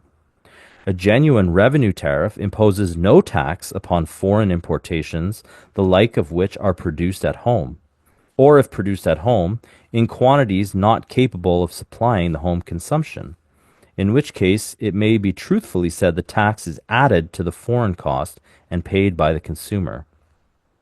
A revenue tariff seeks out those articles which domestic production cannot supply, or only inadequately supply, and which the wants of our people demand, and imposes the duty on them, and permits as far as possible the competing foreign product to be imported free of duty. This principle is made conspicuous in the bill under consideration. For example, wool, a competing foreign product, which our own flock masters can fully supply for domestic wants, is put upon the free list, while sugar, with a home product of only 1/11 of the home consumption, is left dutiable. So, wool, which we can fully supply ourselves, is not on this revenue tariff, but sugar, which we can't supply for ourselves, is taxed with a tariff. Any tax levied upon a foreign product, which is a necessity to our people and which we cannot fully supply, will produce revenue in amount only measured by our necessities and ability to buy. In a word, foreign productions not competing with home productions are the proper subjects for taxation under a revenue tariff, and in case these do not furnish the requisite revenue, a low duty is put upon the foreign product competing with the domestic one, low enough to encourage and stimulate importations, and low enough to break down eventually domestic competition. For example, the duty proposed under this bill upon cotton bagging will extinguish the industry here, and under its provisions would import all of that product from Calcutta and Dundee. A large revenue would come from this source because the foreign would take the place of the domestic production. This duty is a revenue one and gives no protection whatsoever to the home producer. If it did, it would not be a revenue tariff. As the Cobden School is the British free trade school of political science puts it, the moment it is made clear that a tax is a benefit to home producers, then the free trade dogma condemns it. The test is simple and easy of application. Free trade or a revenue tariff does not allow any import duties being imposed on such articles as are likewise produced at home. Or if produced at home, a revenue tariff would soon destroy their production. So, in comparison, what is a protective tariff? It's a tariff upon foreign imports so adjusted as to secure the necessary revenue and judiciously imposed upon those foreign products, the like of which are produced at home or the like of which we are capable of producing at home. It imposes the duty upon the competing foreign product. It makes it bear the burden or duty, and as far as possible, luxuries only excepted, permits the non-competing foreign product to come in free of duty. Articles of common use, comfort, and necessity, which we cannot produce here, it sends to the people untaxed and free from custom house exactions. Tea, coffee, spices, and drugs are such articles and under our system are upon the free list. It says to our foreign competitor, if you want to bring your merchandise here, your farm products here, your coal and iron ore, your wool, your salt, your pottery, your glass, your cottons and woolens, and sell alongside our producers in our markets, we will make your product bear a duty. In effect, pay for the privilege of doing it. Our kind of a tariff makes the competing foreign article carry the burden, draw the load, supply the revenue. And in performing this essential office, it encourages at the same time our own industries and protects our own people in their choice of employments. That is the mission and purpose of a protective tariff. Free trade in the United States is founded upon a community of equalities and reciprocities. It is like the unrestrained freedom and reciprocal relations and obligations of a family. Here we are one country, one language, one allegiance, one standard of citizenship, one flag, one constitution, one nation, one destiny. It is otherwise with foreign nations, each a separate organism, a distinct and independent political society organized for its own, to protect its own, and work out its own destiny. We deny to those foreign nations free trade with us upon equal terms with our own producers. The foreign producer has no right or claim to equality with our own. He is not amenable to our laws. There are resting upon him none of the obligations of citizenship. He pays no taxes. He performs no civil duties. He is subject to no demands for military service. He is exempt from state, county, and municipal obligations. He contributes nothing to the support, the progress, and glory of the nation. Why should he enjoy unrestrained, equal privileges and profits in our markets with our producers, our labor, and our taxpayers? Another quote from McKinley, which I really like. Under free trade, the trader is the master and the producer the slave. Protection is but the law of nature, the law of self-preservation, of self-development, of securing the highest and best destiny of the race of man. It is said that protection is immoral. Why, if protection builds up and elevates 63 millions of people, the influence of those 63 million of people elevates the rest of the world. We cannot take a step in the pathway of progress without benefiting mankind everywhere. Well, they say, buy where you can buy the cheapest. Of course, that applies to labor as to everything else. Let me give you a maxim that is 1,000 times better than that, and it is the protection maxim. Buy where you can pay the easiest. And that spot of earth is where labor wins its highest rewards. So this is a key feature of the American protective system, that it was encouraging a very high wage economy. Trading in raw materials, typically you're trading at very low prices. You're able to gain much higher prices for value added, and that value added typically comes from taking the raw materials and making something out of it, which is difficult for people to do without making that big investment in industry.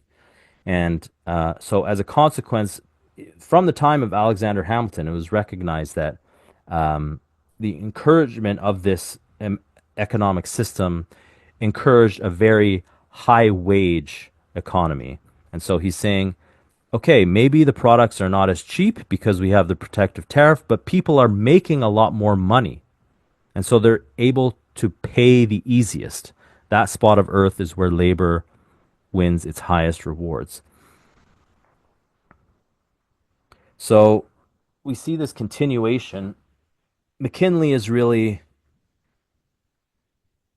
the ultimate continuation of the Lincoln legacy in this period. We go from Lincoln to Henry Carey to McKinley. And now, with everything Trump is saying in favor of McKinley, can Trump be the continuation of the McKinley legacy and thus of the Lincoln, the Henry Clay, John Quincy Adams, and Alexander Hamilton legacy? And that's going to depend a lot on his understanding of the protective tariff versus the revenue tariff. And I mean, this sounds a lot like Trump's words as well. Peace is the national desire and the goal of every American aspiration. That's William McKinley. But, Trump is echoing the exact same sentiments. So in 1890, this is really a tremendous period of growth in the United States. You have the McKinley tariff coming in, but in Germany, you have the ouster of Otto von Bismarck, who, so Kaiser Wilhelm II, who was not very wise man, let's just put it that way. He was deluded into thinking that Otto von Bismarck was bad for his nation, and he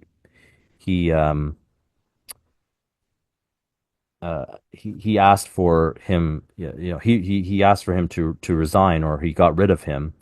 And so Bismarck was making these alliances.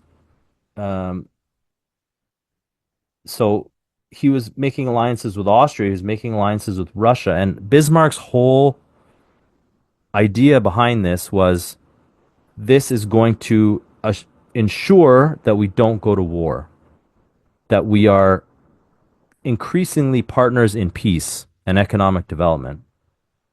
And this gets completely undone. And this is really one of the key factors to World War I, actually, is when Bismarck is ousted in Germany. So in 1890 in the U.S., we have the McKinley tariff brought in. McKinley's in the House. It's the highest in U.S. history. It also brings in, it's interesting, this principle of reciprocity, which is that they negotiate with foreign countries and they say, look, we're going to put these tariffs on you, but if we can negotiate and you can lower your tariffs on us, we will in turn lower our tariffs on you, which is a new development in the tariff aspect of the American system. The Democrats, they take control in 1890, and then in 1892, Grover Cleveland, and then you have the Panic of 1893. And because of that, the U.S. government is forced to take out a new gold loan again to stave off economic collapse, again from gold loans negotiated with the houses of Morgan and Belmont on Wall Street. You also have the Wilson-Gorman tariff reductions in 1894. William McKinley publishes in 1896 this book, The Tariff in the Days of Henry Clay and Since, an exhaustive review of our tariff legislation from 1812 to 1896. This is a very useful history if ever you want to read it. It's available online. So McKinley becomes president. There's a severe economic downturn. People are clamoring for change, and he's elected president. Um, and we have this Boston Brahmin figure, Thomas Jefferson Coolidge. Senator Henry Cabot Lodge pushes for McKinley to make Thomas Jefferson Coolidge Secretary of the Treasury, and McKinley says no. Coolidge's father was Joseph Coolidge. He was this classic Boston Brahmin, opium trading Anglophile. And so then Senator Lodge then recommends Teddy Roosevelt to McKinley for the Assistant Secretary of the Navy, and McKinley says yes. And Teddy Roosevelt then maneuvers Navy ship movements down south in the Caribbean, which precipitated the Spanish-American War. So McKinley often gets blamed for the Spanish-American War, and it's said McKinley's this imperialist. But if you look deeper into it, it's actually Teddy Roosevelt who maneuvers this into happening. And Teddy Roosevelt, he's from New York. He's part of this same New York political machine. That's key to understand. This was a speech I found. I'm not sure what this is. It just says U of M. I don't know which one it is. But that McKinley delivered, which has some great little snippets in it. So it says the same fundamental differences which divide them. The great ideas came with the creation of the federal government by the Convention of 1787. One was the national idea, the other was the states' rights idea, and from then until now they have been fundamental in the creeds of the two great parties. The old leaders are their idols still, and from them they draw inspiration. Jefferson and Calhoun, Jackson and Tilden are the names most beloved and cherished by Democrats everywhere. Hamilton and Webster, Clay and Lincoln still inspire the highest and best sentiments of the Republican Party and are the silent but powerful leaders of Republican thought today. I need not say to you what the world knows, that this country, after nearly 1/3 of a century of protection, has reached the proud position of being the first in manufactures, first in mining, and first in agriculture, and in invention and in educational advantages for the masses of all the nations of the world, that labor is better rewarded, that skill and genius command higher returns, and the great body of the people have wider and better opportunities for advancement than can be found anywhere in the wide, wide world. Protection builds up, a revenue tariff tears down. Protection brings hope and courage to heart and home. Free trade drives them from both. Free trade levels down, protection levels up. We are getting on better than we ever got on during the revenue tariff periods of our history. We are getting on better than any of our sister nations. We have made matchless progress in the 31 years of protection, and no single year has been more satisfactory than the one just passed. Are we to abandon the policy under which we have advanced to the first rank in development and prosperity? I bid my countrymen pause and ponder before taking the fatal step. Why should we? Let the theorists and doctrinaires answer. What do they offer in exchange? What assurance do they give us of the future well-being of our country under their system? Experience, which is ordinarily the best teacher, they discard altogether. For that experience in the history of our own country is a conclusive condemnation of their principles and policy when carried into actual administration. England is the only free trade country in the world. Is there anything in her progress and civilization, great as they are, in the condition of her masses, in her opportunities and possibilities, to invite us to turn away from our ancient policy? No American citizen would exchange what we have and enjoy for what England offers. Does this revenue tariff policy offer more work and better wages, more opportunities for labor and skill and effort? So here we see the brief period 1896 to 1900, 1901. You see under McKinley tariffs rising sharply. And then 1901, McKinley's assassinated. Teddy Roosevelt comes in, and we see leading up to the 20s Just a near constant decline in the tariffs. This was also a period of great optimism. This is an image from the 1890 work by William Gilpin on the Cosmopolitan Railway. Um, Matt has done a lot of great work on this, which I would encourage you to go look at if you'd like to learn more about it. But he's advocating for a connection between America and Russia across the Bering Strait by rail. And why rail? I mean, it's crucial to understand why were they always emphasizing these land corridors, these new transportation corridors across land? Well, the reason was that the British Empire was a maritime based power. They controlled all of these choke points all around the world that were naval choke points. So by developing these new trade routes on land that were based on rail and road, you were flanking the British Empire. That the British Empire had no power over these trade routes, and you were severely diminishing their ability to exercise power globally. This was the Intercontinental Railway, which McKinley was working towards before he got assassinated, that would have connected all of North and South America by rail. The Pan American Conference, this was first attempted by James Blaine under President Garfield in 1881, but then when Garfield was killed, Blaine had to delay it until 1889 with President Harrison. And the first Pan American Conference took place 1889 in Washington, D.C. Then Blaine dies in 1892. He gives McKinley its 8-volume report. It had 311 maps in it. A commission was formed to develop plans to execute this.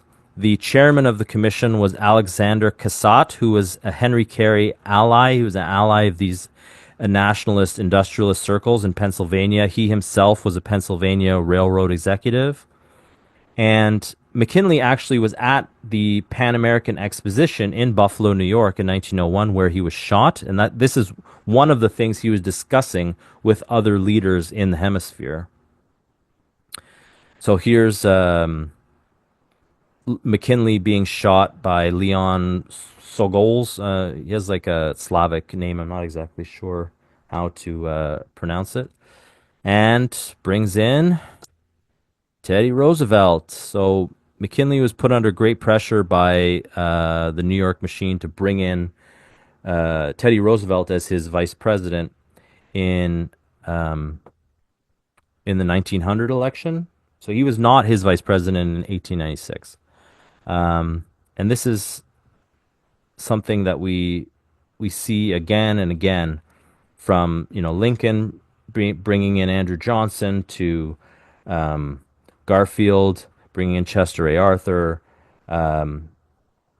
to JFK and even FDR, who wasn't killed, but Harry Truman was never his vice president up until 1944.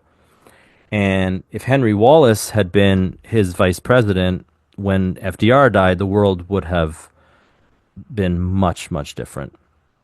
So Teddy Roosevelt's a huge fan of Alfred Thayer Mahan, who wrote this, The Influence of Sea Power Upon History. And so Teddy Roosevelt, he's very big on promoting naval development, similar to maritime control of the British Empire, and not so much these land corridors. So he cancels the plans for the Pan American rail development and instead pushes the immediate progress of the Panama Canal, what became the Panama Canal. So as a way of strengthening the naval power of the country. And so to this day, there's this part called the Darien Gap. So the entire continent is now linked up by road, except for the Darien Gap. It's still, to this day, is not connected. So there still is no one cohesive land bridge between North America and South America. And we're told it's just impossible. You just can't develop the Darien Gap. And I would love to see, you know, Trump talks about better relations with China. Um, I would love to see a joint U.S. China collaboration on fulfilling this mission and proving all of these naysayers wrong that indeed we can. I mean, we have such advanced technology nowadays. There are definitely challenges to working in the Darien Gap, but that we can't overcome them at all is, I think, just nonsense. So you start to see under Teddy Roosevelt as well this going abroad in search of monsters to destroy, completely antithetical to the American legacy. And it's very much the precursor to what later becomes like CIA operations in Guatemala to overthrow Arbenz. So you have this United Fruit Company, which is a merger of Boston Brahmin banking and New Orleans mafia. So Thomas Jefferson Coolidge of Boston founds United Fruit along with Joe Macheca and Charles Matrenga, two mafia guys of New Orleans. In 1943, Charles Matrenga dies, and the entire board of United Fruit attends the funeral of this mafioso. And so the United Fruit is very similar, not so much to like a standard corporation, but it's more like the British East India Company. In South America, it's known as El Pulpo, the octopus. It just has its tentacles everywhere. They have their own navy called the Great White Fleet. It's a private navy. Interestingly, during the Bay of Pigs, the CIA used United Fruit's Great White Fleet to during the assault during the Bay of Pigs. They also they set up their own forms of government on these fruit plantations, primarily bananas at the time. So, like, for example, the workers don't get paid in currency. They don't get paid in American dollars. They don't get paid in, the Spanish real or whatever it is. They get paid in these vouchers by the United Fruit Company. And then the United Fruit Company has these stores where the vouchers can be redeemed for goods. So they have their own currency. And so Roosevelt comes in with what's known as the Roosevelt Corollary to the Monroe Doctrine, which was not a corollary, it was a complete undoing of the Monroe Doctrine.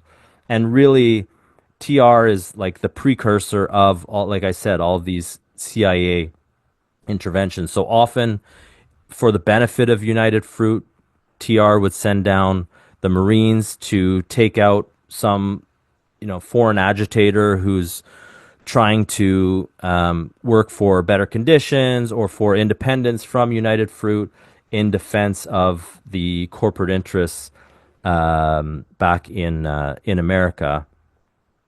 And here's another cartoon of Teddy Roosevelt taking his big stick diplomacy all over the Caribbean.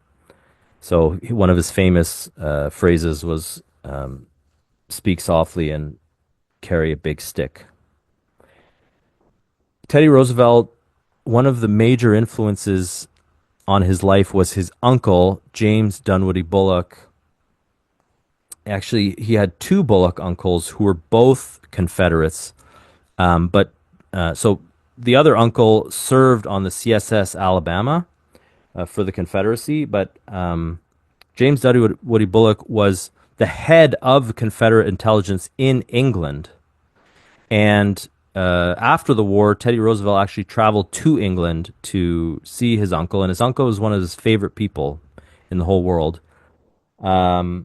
He actually procured diplomatic recognition for the Confederacy to the extent possible in England, and also arms and munitions and ships, the CSS Alabama.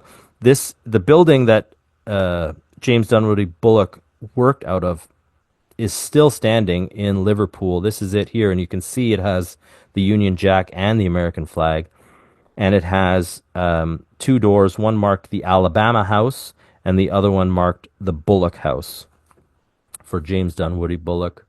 This is funny. This is really short, but Johnny Harris, he's like this kind of milquetoast liberal, quote unquote reporter. I think he used to be with Vox, and now he's independent. But I call this Johnny Harris discovers Teddy Roosevelt. It's very short. Time. Oh God, I can't get away from this guy, Teddy Roosevelt. Once again, I swear, I get into any story, I like start to research it, and it's like, yeah, and then there's American imperialism, and it's like Teddy Roosevelt like shows up. Anyway, so Teddy Roosevelt. So and that's actually a video that he made about the United Fruit Company. Time. Another thing was Teddy Roosevelt was this extreme Anglophile, and he had this extensive correspondence with King Edward VII, where they were, shall we say, largely in agreement about many things. Teddy Roosevelt said, "The real interests of the English-speaking peoples are one, alike in the Atlantic and the Pacific." And Teddy Roosevelt is famous. He believed in race science. You know, he believed that the white race was superior to the inferior yellow and brown races, and all sorts of disgusting eugenics beliefs as well. King Edward VII, during this period, he rams through this triple entente with the ouster of Otto von Bismarck. This is the British chance to regain some of the lost foothold that they were losing to the spread of the American system around the world. So it was this alliance of England, France, and Russia against Germany. And what we'll see in World War I is that all of these countries, France, Germany, Russia, Japan, China, all of these countries that the American system had started spreading to, were all the countries that were targeted during World War I. Some other British moves at this time, Halford Mackinder and Milner's Kindergarten, the Round Table groups, the Rhodes Scholarship. These were all attempts to redefine the British Empire and regain control over their quote-unquote lost colony, the United States. Under Teddy Roosevelt, he had Secretary of State Elihu Root, who we're going to encounter a bit later. Some other things that happened under Teddy Roosevelt. In 1908, he sets up the Bureau of Investigation, which is the precursor to the FBI, something that, you know, Trump is very familiar with, the FBI. And in 1907, after the panic of 1907, Teddy Roosevelt sets up the National Monetary Commission with J.P. Morgan, which leads to the creation of the Federal Reserve. And so here's a clip from today. Jerome Powell, he says he would not resign as the Fed chief if Trump asked for his resignation because the president does not have the legal power to fire or demote him. So they claim they are this independent fourth branch of government, which is just blatantly unconstitutional. The Federal Reserve is ostensibly owned by the U.S. government, but actually the stock of the 12 district Federal Reserve banks are privately owned by the Wall Street banks. Some of the key people who set up the Federal Reserve are this part of this treason faction we've been seeing. You have Henry Davison from J.P. Morgan, Benjamin Strong, also J.P. Morgan, Paul Warburg and Jacob Schiff, Kuhn Loeb, we saw earlier, Frank Vanderlip from Rockefeller National City Bank, and Senator Nelson Aldrich, who is the father-in-law of John D. Rockefeller II. So we have in 1910 the Jekyll Island meeting, where these guys all got together. I believe it's in Georgia, on Jekyll Island. They traveled all in secret because if anybody found out that they were there, the whole plan would be blown. Because everybody knew, like, they weren't working in the public interest. They were working on something that would benefit them at the expense of the nation.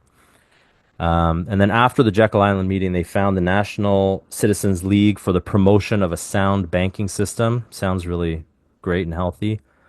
1910 to 1912, Aldrich tries numerous times to introduce Federal Reserve legislation, but it keeps on being rejected. It's like it's too obvious that it's this coup, this like bankers dictatorship that they're trying to set up, and it keeps getting rejected.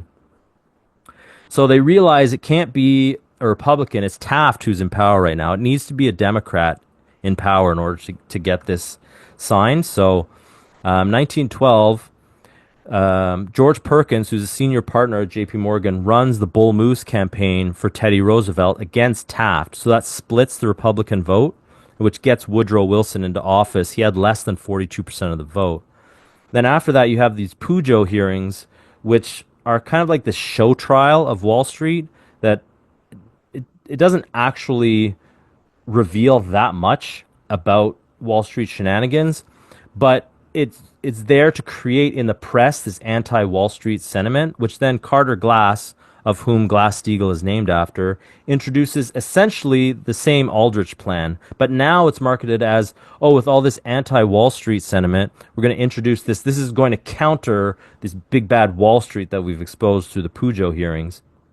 There were some, like Senator Lindbergh, who sees through it, and he vocally denounces the bill, but it still passes December 22nd, 1913, and President Wilson signs it into law the next day, December 23rd.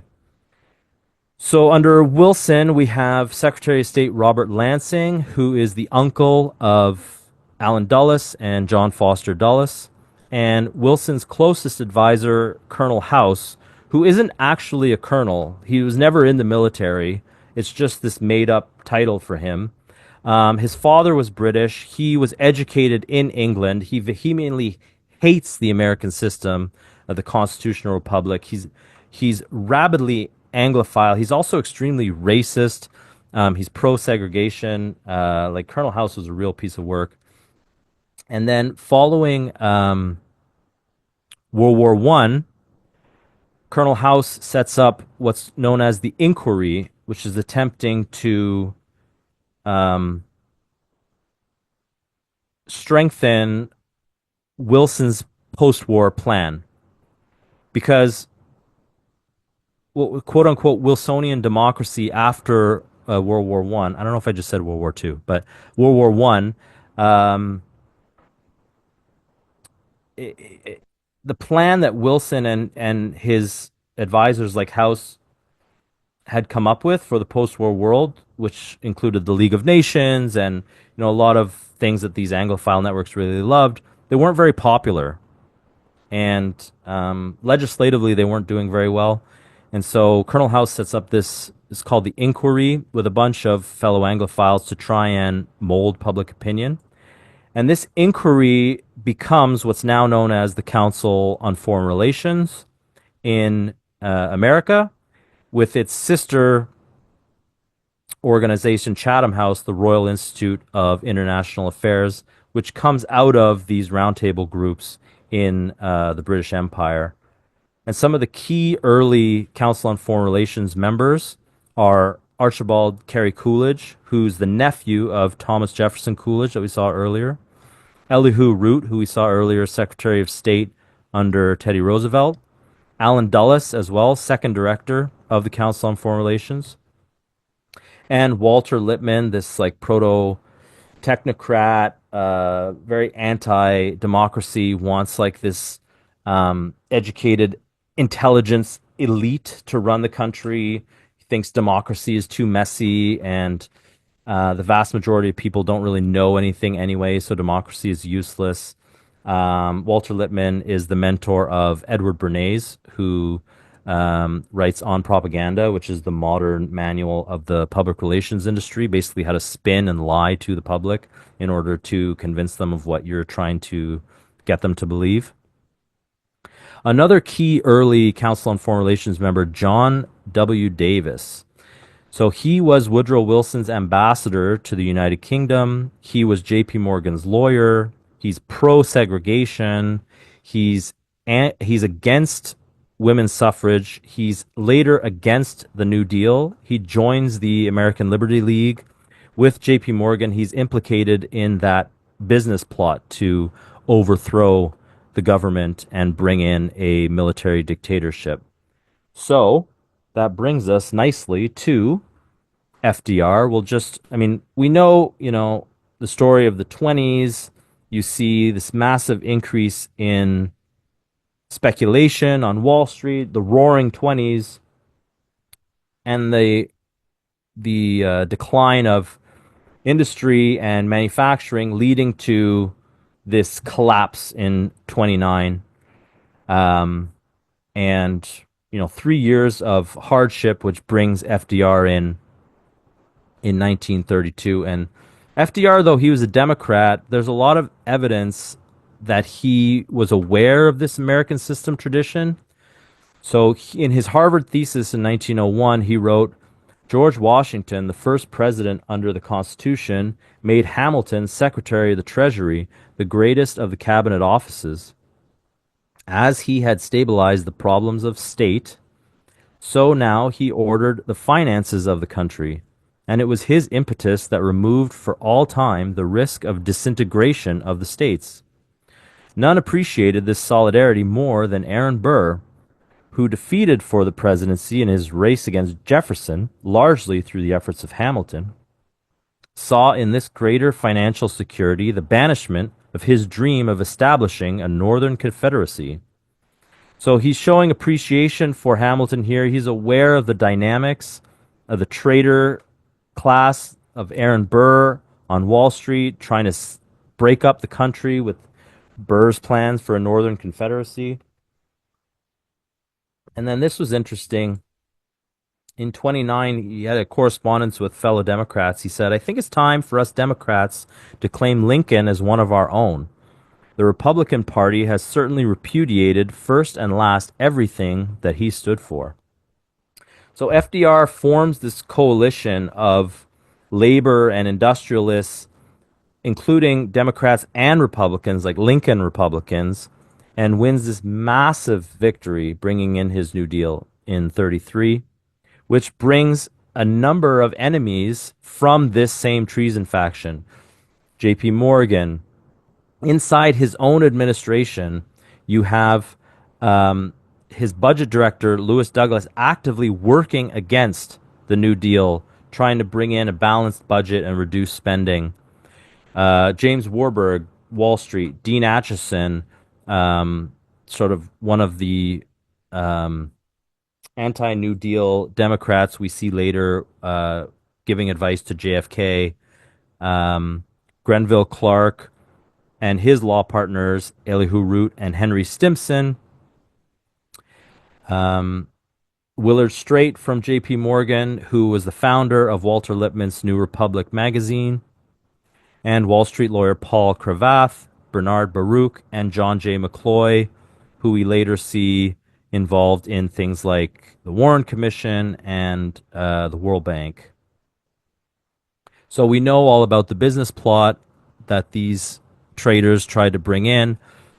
It was stopped by the actions of Smedley Butler, who was a Marine who spent years as what he called a gangster for capitalism, going down to all these South American countries under people like Teddy Roosevelt. And he had just had enough of it. And he said, I'm not going to do this to my country. So he went public with the information and revealed the plans. And FDR gained tremendous leverage for a time over this faction based on the findings of the Senate committee that Smedley Butler brought his revelations to. A lot of people don't know this, but under FDR, Jesse Jones headed the Reconstruction Finance Corporation, which became the largest lender of credit to the U.S. government, to the U.S. economy, I should say. So even more than the Federal Reserve. So FDR, to my knowledge, is the only president who was able to rout the Federal Reserve and create a separate entity which becomes even more important for issuing productive credit into the economy than the Federal Reserve. And we know, FDR and later JFK, they're Democrats, so they're not as big on tariffs. There still were some tariffs under FDR, much less so under JFK. But what they were for was this Hamiltonian notion of investment in great projects that are internal improvements that elevate the platform on which the entire economy operates. Such as, for example, under FDR, we had the Tennessee Valley Authority. Roosevelt, he dies, and again, bad vice president who's brought in. Harry Truman comes in, sets up Central Intelligence Agency, eventually, not at first, but eventually led for many years by Allen Dulles. Also, National Security Act of 1947, a number of things. We'll skip over Eisenhower. We'll go to, so JFK, he is very consciously returning to the FDR tradition. He's trying to. He even visits Eleanor Roosevelt on the campaign to discuss with her in, I can't remember if it was 59 or 60. But he's very consciously a return to the FDR tradition in the Democratic Party. Of course, he wins, becomes president in 61. A number of advanced projects that he's working on, such as the nuclear rocket. Here he is visiting the nuclear rocket development station in 1962. Once he's killed, the program is killed. Even though it was called the Nerva rocket, it worked. It was never actually brought into production, ever used, but it did. It passed all of its testing. He was also working with Senator Frank Moss, on the development of what was called NWAPA, the North American Water and Power Alliance. Again, a great infrastructure project to bring water, irrigation for agriculture, and electrical power to the entire southwest of the United States, which really desperately needed it and still needs it. I mean, we see these fires in California and the empty reservoirs. And, keeping on this peace theme from McKinley to Trump, JFK's famous peace speech, where he says, "The United States, as the world knows, will never start a war. We do not want a war. We do not now expect a war. This generation of Americans has already had enough, more than enough, of war and hate and oppression. We shall be prepared if others wish it. We shall be alert to try and stop it. But we shall also do our part to build a world of peace, where the weak are safe and the strong are just. We are not helpless before that task, or hopeless of its success. Confident and unafraid, we labor on, not toward a strategy of annihilation, but toward a strategy of peace." And I think of, the outgoing Biden administration and how close we are to war with Russia, and hopefully, getting rid of this strategy of annihilation, and with Trump going back towards a strategy of peace. Of course, we know November 22nd, 1963, JFK is assassinated. I won't go into it too much. I mean, I don't know very many people at this point who still believe the official story of it. I think it was one of the big events that helped wake people up to the reality of this treason faction, which now is sometimes called the deep state. But we have, again, a terrible vice president, Johnson, just like Lincoln, actually. Vice President Johnson comes in and immediately turns around JFK's entire policy, dramatically escalates the Vietnam War with the phony Gulf of Tonkin incident, which never actually happened. And so you have this path that the U.S. is on of peace and development completely subverted. And again, you see just, a hopeless, destroyed population instead. with, just this bleak reality of this, pointless Vietnam War. You then have other assassinations as well, which further damages this whole baby boomer um, generation with Martin Luther King and then Bobby Kennedy, which, they keep putting their hopes in these leaders and these leaders just keep getting assassinated. It really psychologically breaks this generation and starting in the 70s just turns them into the me generation of, I'm not going to get involved. There is no hope. We can't do anything. They're too powerful. I'm just going to take care of myself. And then, so this increased military spending in Vietnam leads to the Nixon shock in 71, where he takes the nation off of the Bretton Woods system, which is the beginning of the end for the productive economy. From there, we have the deindustrialization, the controlled disintegration of the U.S. economy, as the Council on Foreign Relations put it, and the era of globalization, free trade dominating that I've known basically my entire life. Here we see the signing of NAFTA as one example in 1992. We've seen a massive exacerbation of income inequality since the 1970s. We've seen the development, the deindustrialization of the United States, leading to what's known as the Rust Belt, which was a huge contributor to Trump winning in 2016. All of these states had hope in Obama, and Obama, just as a classic neoliberal, continuing this free trade globalization policy, did absolutely nothing for them.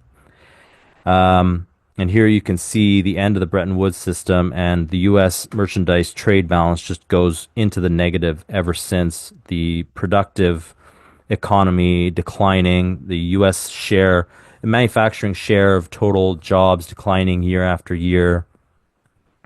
Productivity increases, but after 1971, income no longer tracks with it. Before that, it tracked very nicely. You also see beginning in 1980, complete collapse of American net exports as America moved away from a productive economy to the quote unquote services economy, consumer economy, whatever you want to call it. We've seen debt skyrocket in the United States. Both public and private debt. We've seen a massive expansion of the U.S. military all throughout the world. So as opposed to John Quincy Adams, America now goes abroad in search of monsters to destroy constantly. Recently, we've seen, the rise of the World Economic Forum and this conglomerate of oligarchs. We even have now the King of England himself giving his speech in 2020, pushing the Great Reset at the World Economic Forum. And so now we come to the present, and so Trump, this is an opportunity, I think, that Trump is probably going to be the most anti-British president we've had in a long time, largely because Keir Starmer gave so much support to Kamala Harris trying to beat Trump. And I see that as an opportunity.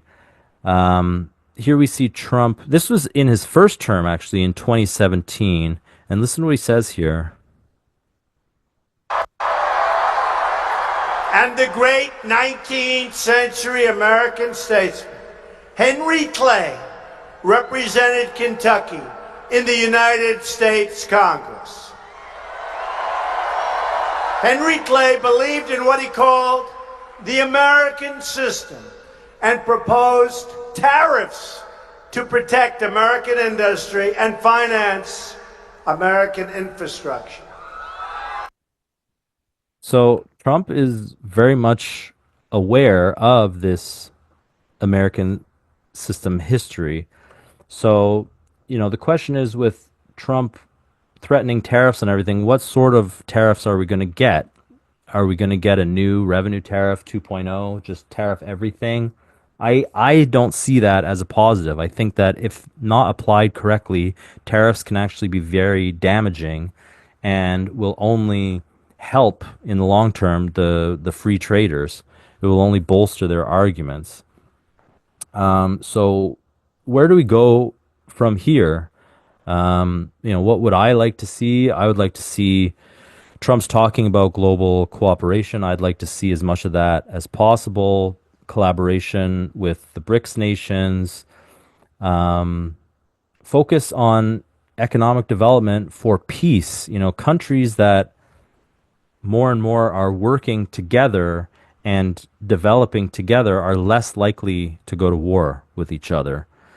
I'd like to see him encourage the national sovereignty of the nation through the encouragement of manufacturing with the protective system. I'd like to see a return to a productive economy over what we have, right now, the so-called fire economy, finance, insurance, and real estate, none of which is productive at all. I'd like to see Trump do protective tariffs over revenue tariffs, and hopefully in this speech we've gained a bit of a understanding of the difference. There was a bit of a controversy a little while ago about the H-1B visas and saying that these are skilled labor from overseas and we need them here because Americans don't know how to do these things. But why don't we have education and skills training? Why don't we have trying to develop the education and the skills of the population here?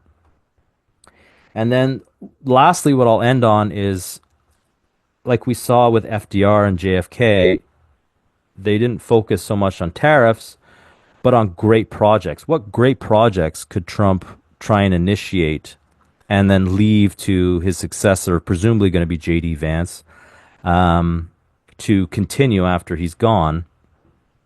So the Artemis program, for example, Trump in his first term was very pro-Artemis, and this would be a return to the moon with the ultimate goal of building a base on the moon. And we see a big alliance with Elon Musk and SpaceX and Tesla building AI robotic workers, which is going to be essential for any mission like this. I mean, a lot of the construction of the moon base will have to be done robotically because you don't have any food up there or anything for people to eat while they're working. You don't have, you have to build the infrastructure for humans to even be able to survive up there. And the only things that could survive up there to build it are things that don't need food, don't need water, things like that. So I think there's an enormous amount of potential there. Could we see, for example, Hamiltonian premiums or bounties for nuclear power, encouraging the development of Generation 4, Generation 5 advanced fission reactors? Could we have a crash program for nuclear fusion, which, as you can see from this graph, the 1978 level of effort, aka fusion, never. Since about 1984, the level of fusion funding is actually drastically below that level. So could we scale back the military adventurism and then take some of that money and spend it at home on these kind of productive projects? Could we build a 21st century NWAPA? I mean, Trump's talking about California and these fires and attacking Gavin Newsom. There's not enough water. Could that be a great project that we could all get behind and inspired by? So that's the end of it. Just want to say thank you to EIR, especially Anton Chaikin, Jeffrey Steinberg, and Robert Ingraham. Without them, their research has just been so invaluable for all this. Thank you, Sam.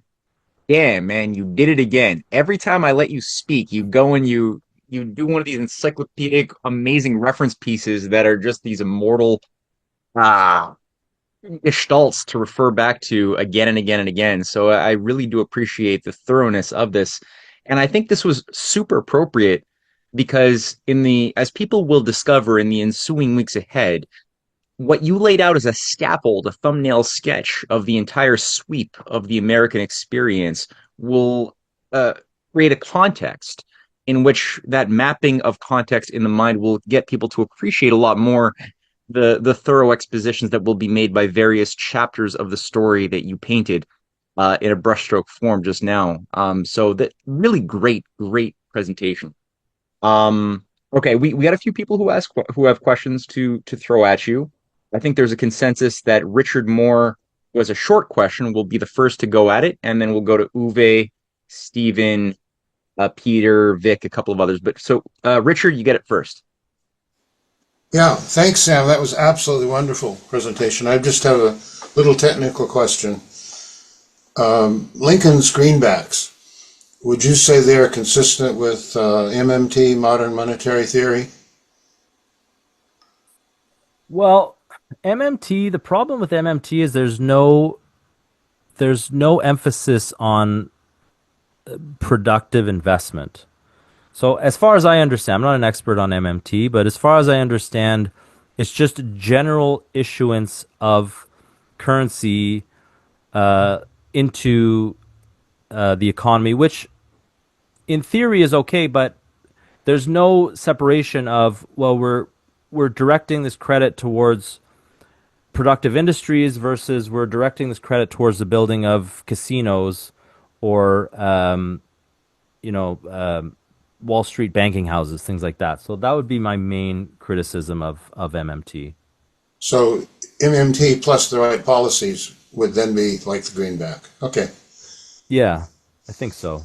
thank you. I would jump in quickly to caution you, Richard, from making the synonymous assumption that MMT plus the right policies makes the greenback, because in form, outward form, maybe you could get some of the same effects mechanically, but from the idea of substance, the higher principle where reality exists, I would say it's ontologically not compatible. That's a broader discussion.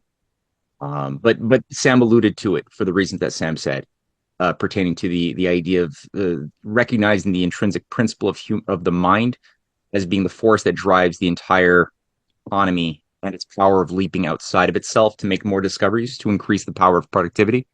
But that's what I would throw out there as a point of caution. I'll also just say one more thing is that a paper currency is not necessarily good, and a gold-backed currency is not necessarily bad.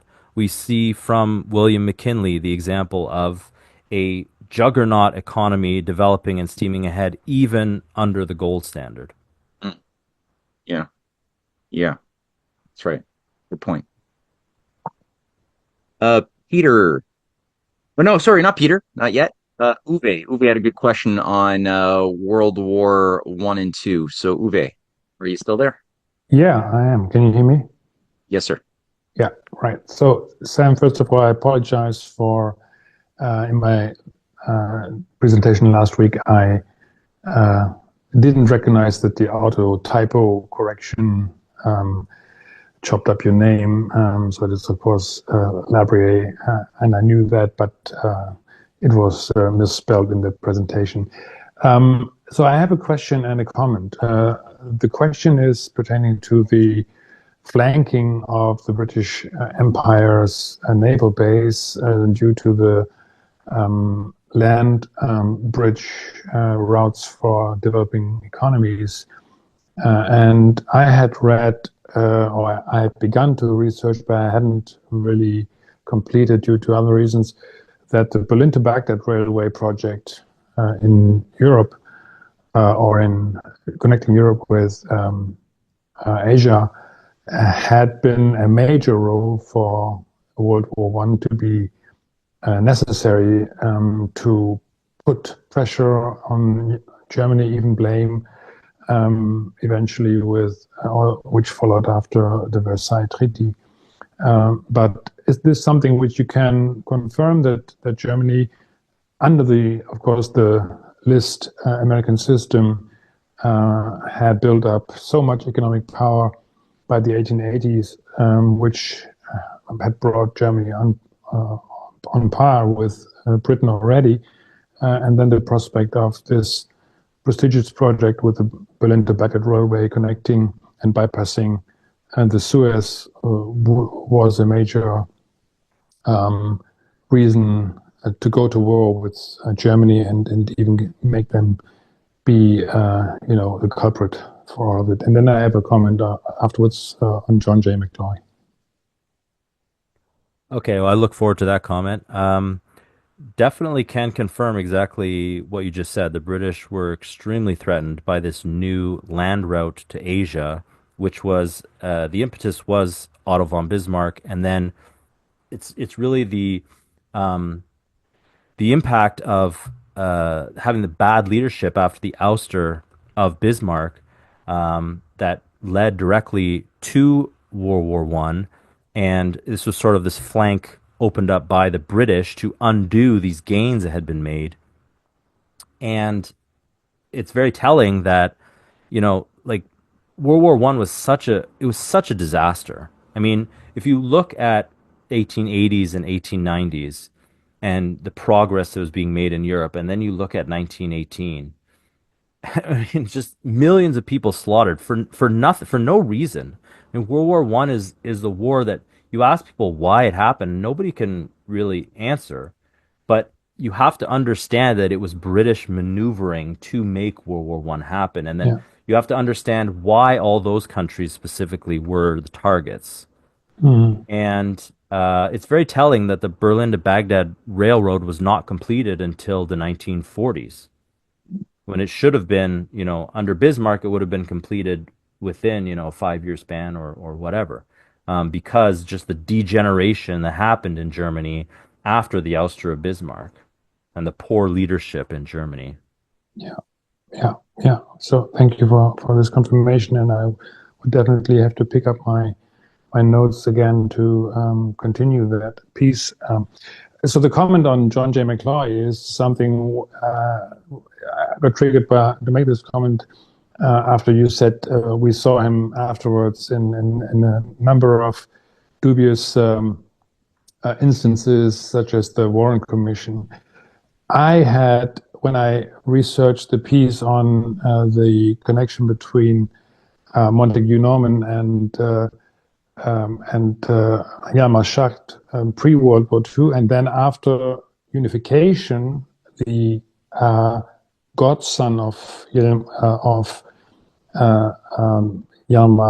Schacht being in charge of deindustrializing East Germany for the Treuhandgesellschaft.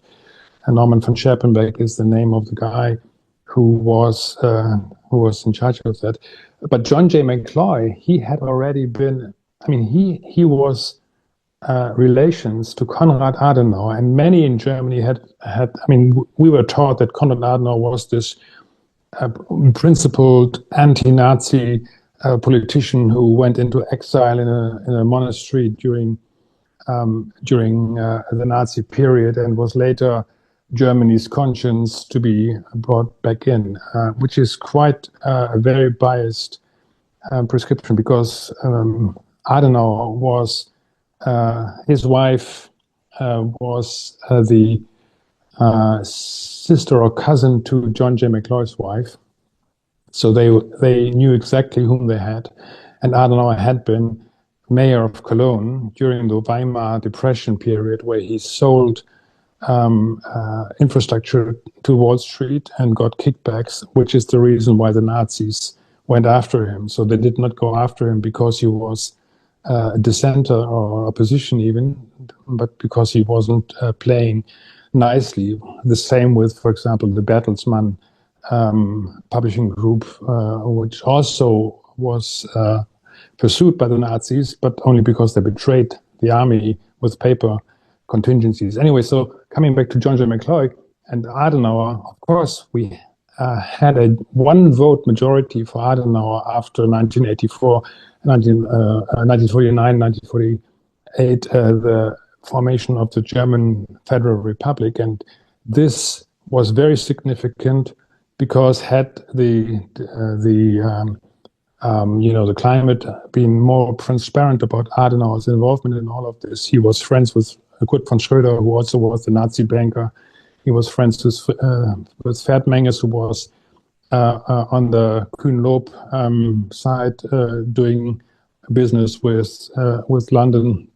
So this was all very, very controlled, and Adenauer was brought in to prevent Kurt Schumacher becoming Chancellor, Social Democrat, which would have been very likely much like Italy's way out of control of the CIA, but they managed to rein it in, and Adenauer became Chancellor, and Globko, of course, was a leading Nazi in his chancellery, and Reinhard Gehlen, of course, was the one who conducted all the intelligence afterwards. So this is just a comment.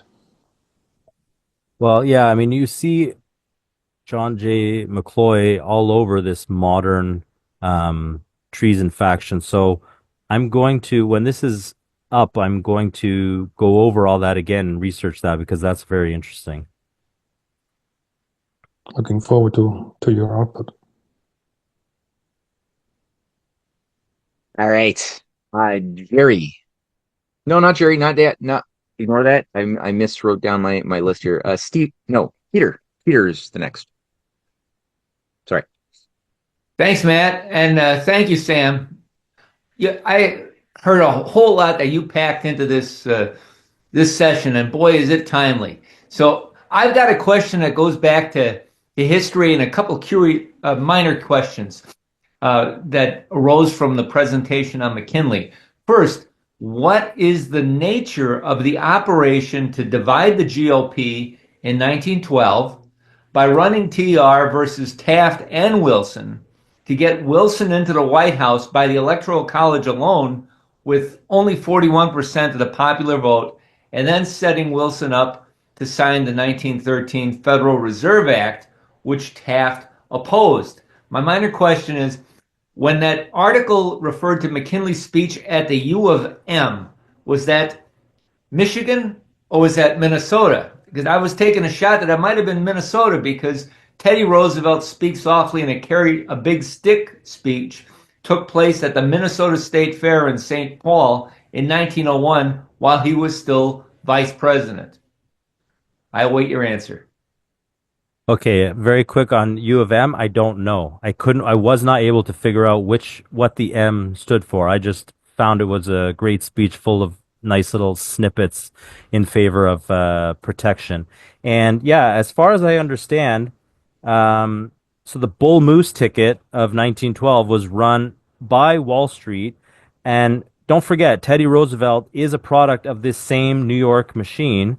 In order to split the Republican vote to get Woodrow Wilson and the internationalist Woodrow Wilson in, who will sign the Federal Reserve Act. And they run this entire operation with the Pujo Commission to generate a bunch of anti-Wall Street sentiment in order to then so they changed tactics. They said, let's bring it in as an anti-Wall Street.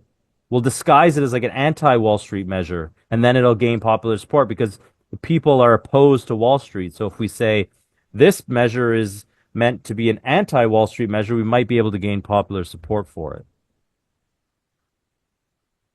Yeah, it seems to have worked. And by the way, Uwe, in my godfather's household, Schacht was a four-letter word because he helped liberate Dachau, stayed behind as a lawyer, and helped prosecute Schacht. And a court of first instance in Germany found Schacht guilty after Nuremberg acquitted him. But then an appellate court reversed the conviction. Oh, really? I never knew that. Oh, wow. Yeah. Yeah. Yeah. Thank you. Is there anything written on that story, Peter? Because I haven't looked at that, and I find it juicy and fascinating as far as classical tragedy is concerned. Do you have I any wish I could reference? find it. I don't. Newton passed away in 1996, and I don't have his papers. If I could find something, I do know that he worked with Victor Reuther to help rebuild the trade unions in Stuttgart. So maybe there's something there. His name might have been there. Yeah, there is written material over the peculiarities of Schacht being acquitted. So I will have to look into my notes for the project with Vera. I can find some, I'm sure. Yes, Thank please. you. Gosh. Yeah, we're all happy about that you just said that. Thank you, Peter. Um, You're welcome. Thank you. Stephen Doyle, where are you I'm at? here. I'm here. Hey, Thanks, Sam. Wonderful lecture. Really enjoyed it.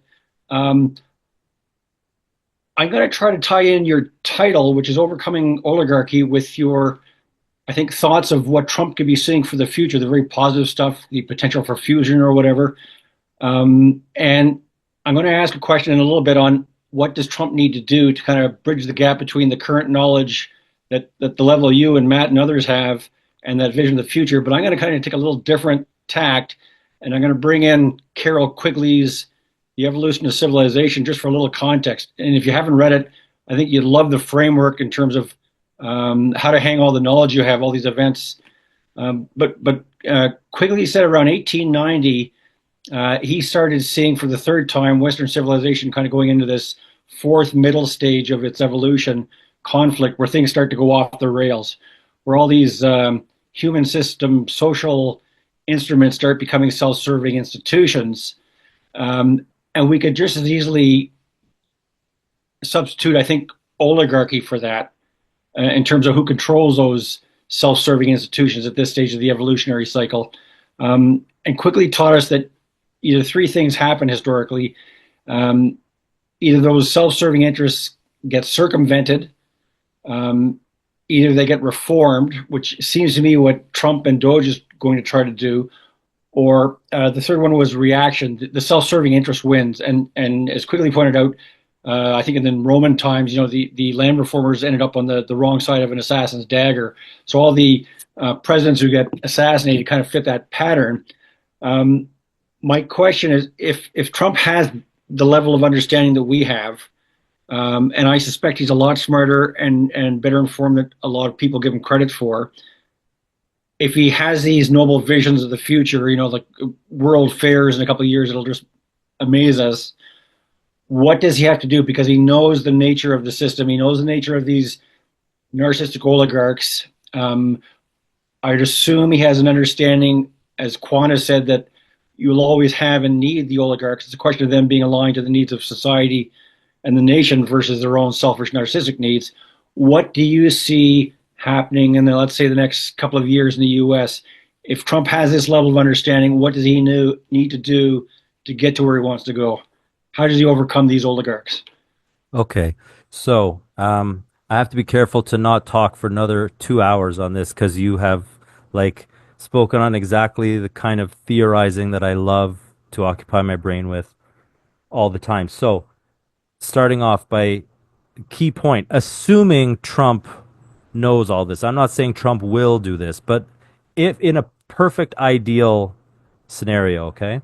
So, number one, I think that oligarchy is premised on control of finance and currency.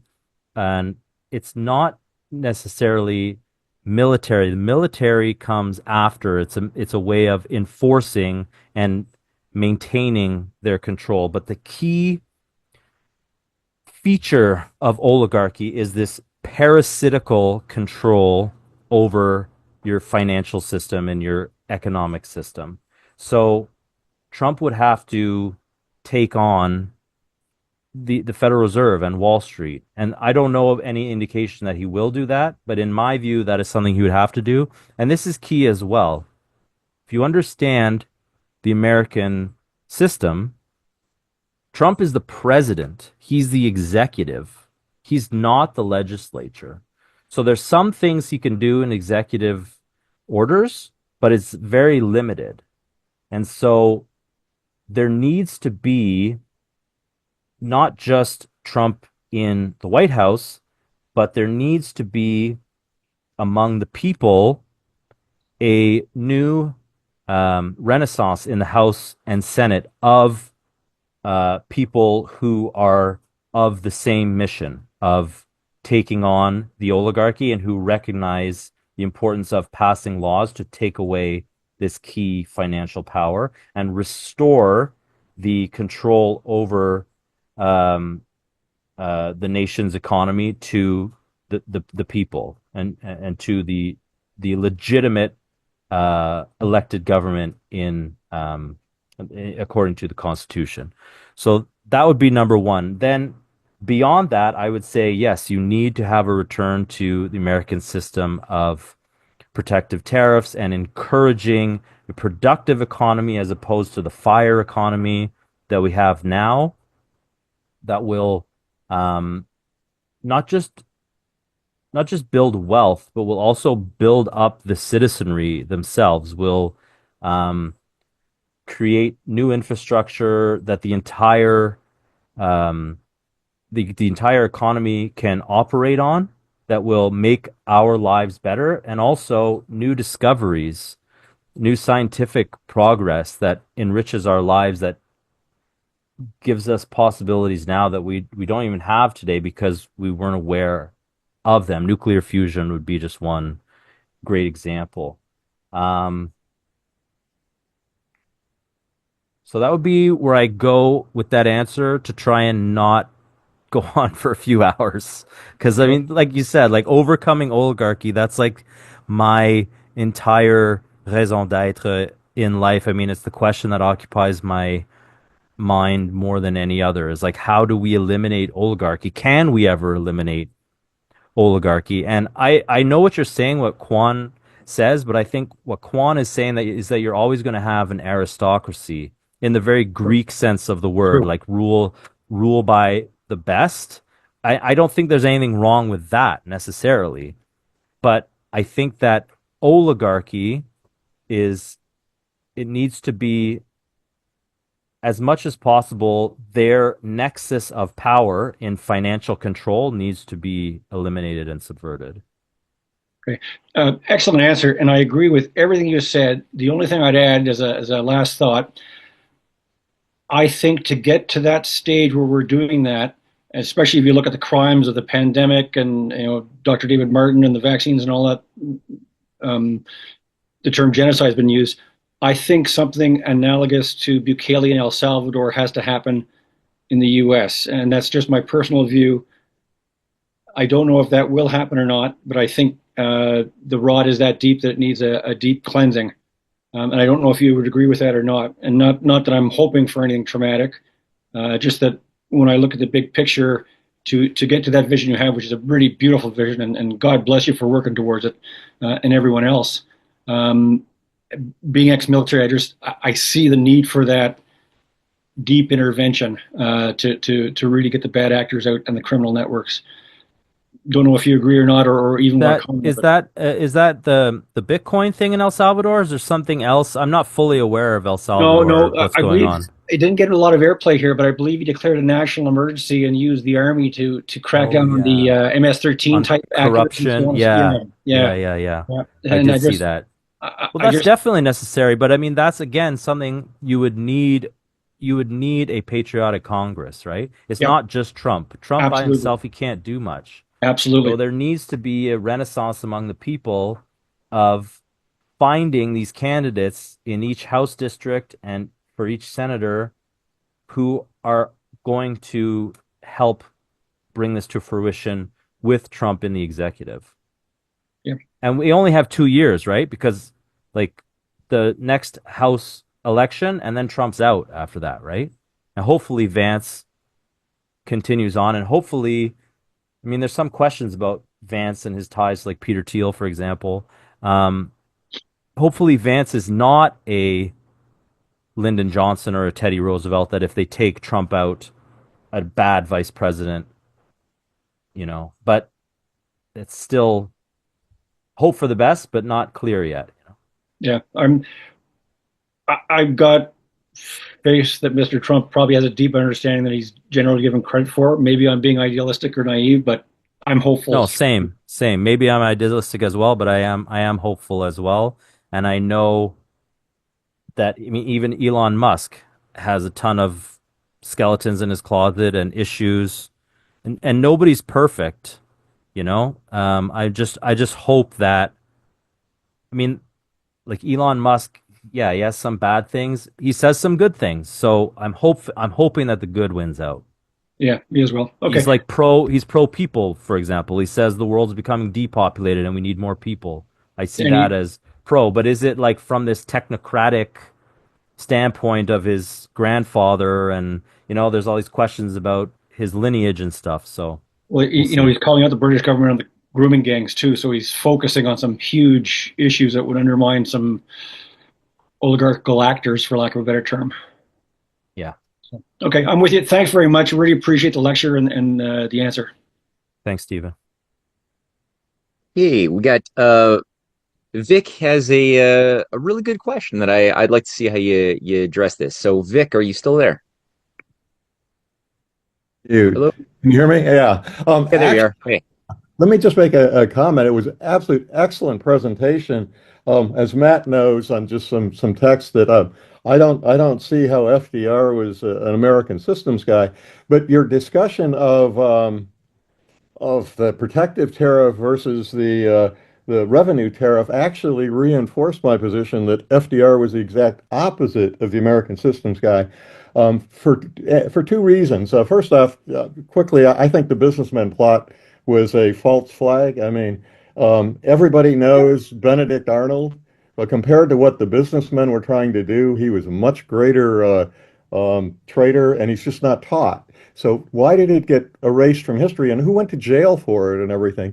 But secondly, with regards to your tariff concept, um, it seems to me if you've got control of your protective tariff properly, you don't need a huge administrative state to micromanage all aspects of business or everything, which was basically what the New Deal started. And every businessman knows it's a lot easier to buy off one, government bureaucrat in Washington than try to work 50 deals with 50 different states. Anyway, that's just kind of a general statement. I mean, if COVID showed completely that, regulatory capture of just Washington basically ruined the world. But anyway, that's actually not my question. Again, I hadn't even thought about, hey, if you can control it with protective tariffs, you don't need micromanaging. But here's my real question. I look at um, Roosevelt as a warmonger of the first order. I mean, he was talking about war in 37 and in 38. We were running a completely illegal war in the North Atlantic. I mean, we invaded Iceland as part of the American thing, which was solely to protect the British Empire. We were doing all kinds of cheating on Lend-Lease. Regardless of what your opinion on the war was, 80% of the people were opposed to it. That's certainly not somebody that's following the Constitution. And also, the McCullum memo, which was a setup on how to get Japan to attack us so we could go into war with Germany. Um, to me, the American system first is no entangling alliances because war is always the death of freedom. And then you can worry about the rest of your business. But the minute you go to war, everything goes out the window. So how do you square that the circle that he was a huge warmonger, but he was also American system? Well, it's a great question. First thing I would say is you have to understand 1932, what FDR was coming into and the level of despair amongst the population. I mean, we have records from JP Morgan executives sponsoring fascism in Italy, for example. Like the whole plan of this treason faction was destroy the economy, lead to this level of despair, which will allow for all these desperate, starving people to be recruited and organized into this fascist mob that will take over the constitutional system, just like we're doing in Europe. So, without that understanding of what FDR was coming into, you can say, oh, well, FDR, he's bad because he came in and he started reorganizing the economy and he started, putting people back to work, and it's not the government's job to do that. You're right. It's not generally, and in general, I'm fairly centrist. I mean, I'm for the private sector doing a lot of things, but it was an emergency situation in 1932, and I mean, there's been tons written about this, but they admit themselves not all of their policies worked, but their approach was to just keep trying because the alternative was more depression, more desperation, and more chance of these Wall Street guys organizing a fascist coup in the United States. Now, in terms of being a warmonger, I'm not aware of everything that you mentioned, like the McCulloch memo. I do know that there's some questions about how much we were putting economic pressure on Japan that forced them to attack at Pearl Harbor, because Pearl Harbor really changed the perception of the population and all of a sudden wanted to go and sign up to go and fight overseas. So I agree that there may have been some maneuvering to force Japan's hand there. But what is the alternative? What are they fighting over in Europe? Like what's Are you going to allow the Nazis to take over Europe and just stay over in North America and say, yeah, we're not Europe. Eventually it's going to come home to you as well. They're going to take over all of Western Europe. Then they're going to take over the Soviet Union. Then they're going to move into North Africa and the Middle Eastern oil fields and just start dominating the resources of the entire world. And then how does the U.S. defeat them? Okay, well, first off, Right? you might want to look at was it Hitler, Churchill, and the unnecessary war. Basically, if we hadn't backed the UK, they would have worked. I believe they would have done peace with the Nazis, and he would have just gone east, not west. But let me go. Definitely look up Actually, Vic, on that note here, there's a few images I'm just sharing right now, featuring declassified documents from 1940, featuring Nazi plans to use their basings in South America that they've been building up to invade the United States. There's six different scenario plans that one of them involved Iceland and Greenland takeover, and then an entry through Canada. They Through the couldn't British possibly Empire get was allied to. Anyway, They were sponsoring Nazi again, Germany. So there were these open plans in 1940 that were being declassified, including in Japan, that the British had orchestrated in 1905 for Japan to take control of and invade the United States through right. Hawaii, that the But British had given to the Japanese empire. So just so you know that's out there. It's no, not like they were pacifist or they were going to leave the U.S. alone. It was well known well, back then that was the program to take over the U.S. and destroy it. So just so you know that was a thing. bear in mind the rationale for the McCollum memo was it says this is how we get Japan to attack us so we can go to war with Germany. But the fundamental basis is we were punishing Japan for their behavior in China. Well, again, if you're the American system, it's not your job to be the cop of the world. So the core basis of what they were saying was somehow, after 7 years of Japan being invaded or China being invaded by Japan, we put conditions on them. Again, that's not the American system. But back to the matter at hand, though. Again, he was talking war in 37 and 38 while his economy was still back to, what was it, 14 or 16% unemployment, and things were nefarious. So, you make some points about how Wall Street was certainly impacting that. But are you also familiar with Operation Snow? That's a critical thing. Harry Dexter Well, White. do you want to let Sam address the first part of? Okay, sure. I'm sorry. Go ahead. No. Let's let him go on. I want to Okay. hear this All right. last part, and then we'll. Okay. Well, yeah, look up the McCollum memo. It didn't get declassified till 1995, so it didn't get written into a lot of the history.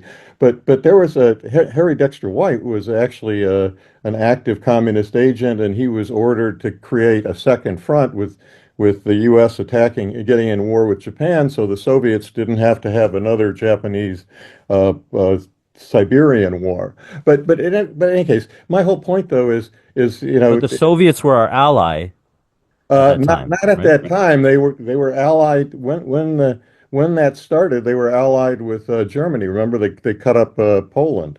They Oh, didn't. They sorry. So didn't. what year? So what year is this? I think it was in the fall of 40. Might have been in the summer of 40. Operation Snow is a good one. Harry Dexter White was critical, and so was Alger Hiss, in putting in the conditions in the McCollum memo that squeezed Japan into getting into war with us.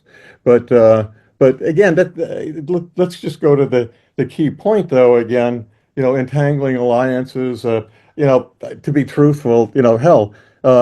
The Nazis couldn't get across the English Channel to think they could get across, the Atlantic Ocean when America was there and had time to prepare.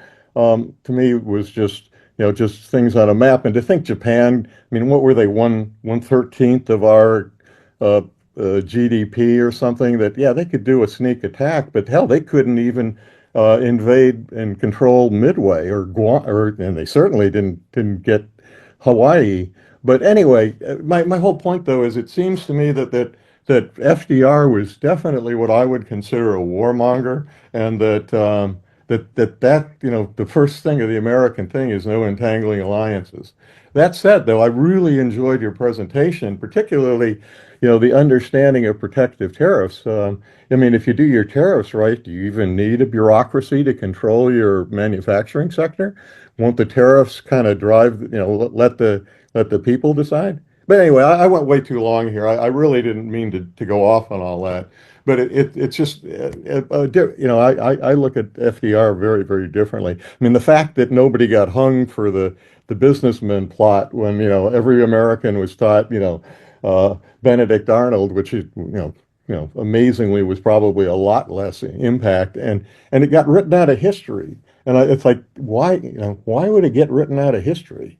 Because I mean, it was so positive for the guy, for the government Democrat historian, things they could use it. Hell, think if they were able to claim every time Trump turned around, it's a businessman's plot, and just saying he's a Nazi or a fascist or whatever else they wanted to call him. If the businessman plot had been ingrained in the American people, it would be a stick that you could beat any opponent to big government forever to death with. I So agree with you that I mean, ideally, the people involved would have been sent to jail or, executed for treason, whatever.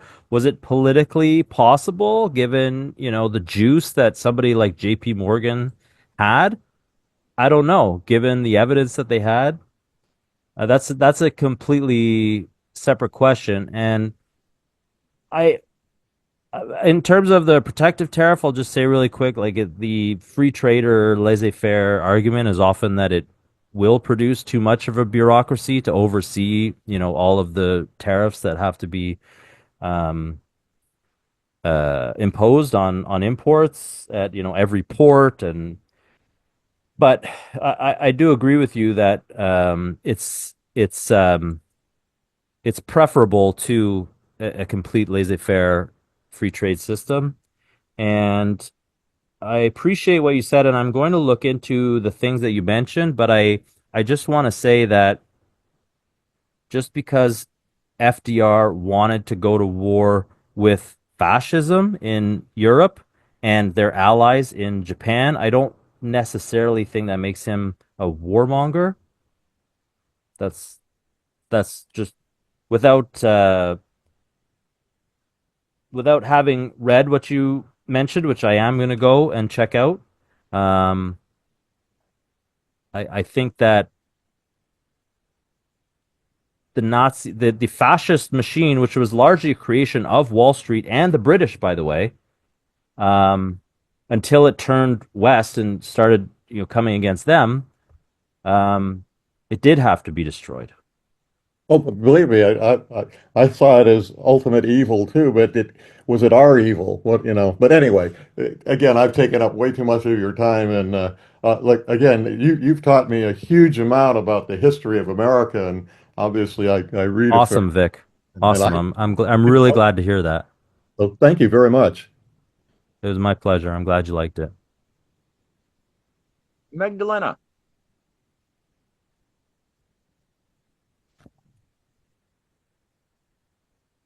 Hi. Okay. Hey. So finally got able to unmute myself. So just, by the way, just a previous discussion, which wasn't mentioned so much, but there was also a very big pro-Nazi sentiment in the United States too. Okay. And so Nazism was not just part of Europe. Okay, there was a very big support network in the United States. So I just want to throw that into that discussion as well. And Canada as well. Yes, absolutely. Okay, absolutely. Now, I just wanted to mention, you talked about Albert Gallatin. And you referred to him as being a Swiss. And I take very big opposition to that because he was not Swiss. Okay. Okay. He was Genevan. Geneva did not become part of the Swiss Confederation till 1814. Oh, Okay. technicality. So, what was it big before one. then? Again, What was it no. before then? It's a city. It was a city state. Oh, interesting. It was a Okay. city Okay. state, okay? So I know nowadays the Swiss are very proud of claiming Gallatin as one of their own, but he was not, okay? And I'm being a patriot here for Switzerland. I'm saying, no, I don't want any part of this guy as being referred to Switzerland, as being a Swiss. Okay, so that's just what I wanted to say. And otherwise, thank you so very much. It was a very illuminating presentation, and you set it up very nicely for me. When I'm giving my presentation later on I'm going to go much more in detail about Teddy Roosevelt. So thank you for setting that up for me. I cannot wait. So no more Gallatin us being Swiss, please. Genevan, I got it. I got it. Okay. Okay. Thank you for that corrective, Magdalena. Very much appreciated. And we look forward to your class on March 30th coming up. All right, that's on the menu. Jerry is next. Oh, thanks, Matt. And thanks, Sam. That was another great class from a fellow compatriot. And I think it's just so important right now in Canada because there's so much talk about Trump and tariffs. And let's be honest, most Canadians don't have the foggiest idea about tariffs. We're so uneducated. And I think you did a great service in teaching us the difference between a protective tariff and revenue tariff. That was well done. Now, my question, you did mention Frederick List, and he's coming to the United States and going back to Germany. And I wanted to ask you if you've done more work, more reading on List and the idea of the Zollverein. Because as you showed, the same way protective tariffs can be used to protect your labor force and also to unify the country, that when List went back to Germany, there wasn't a country. It was, a million different pieces. Yeah. So he set up the Zollverein as not really a free trade zone, but as a customs union. So these little, principalities could get together, but along the same principle, as you said, to protect your workforce, protect labor, and also to unify the country. Because I think, our problem in Canada, we probably have more trade restrictions between provinces than we do with other countries. And I think our best response to any tariffs from Trump would be to form a better Zollverein in Canada. I think Trump's tariffs would be great for us because the whole NAFTA thing was just to destroy our workforce and have everybody working for minimum wage somewhere. So, but anyway, my question is, I wanted to know if you've done more work on List and on the Zollverein issue. Thank you. Well, I mean, I don't fully know what you mean by done more work, but I do know of Friedrich List's influence on what became the Zollverein. And you're right, Germany was like this stitched together quilt of hundreds of principalities, and they're all like just controlling their own tiny little territory. And then Verein means like united, right? So it was like they were all united in this border through which you could now tariff whatever's coming into this area as a proto nation, like before the official German nation was created, 1871, I think. That, and it was, I think it was largely Prussia that it drove it initially because they were the center of production and industry at that time, and they wanted to copy the American system, protective system of developing your manufacturers. In more than that, like very, very in depth on the Zollverein, no, I haven't done. Like I would love to, maybe as part of this series of articles I'm doing, have one where you really go in depth on it. Is there anything you can educate me on the Zollverein, or is it a hole in your knowledge as well? Well, unfortunately, most of what I knew about the Zollverein I forgot. But I know when I read about it, I was very much impressed by it. Yeah, and you see the American system spreading.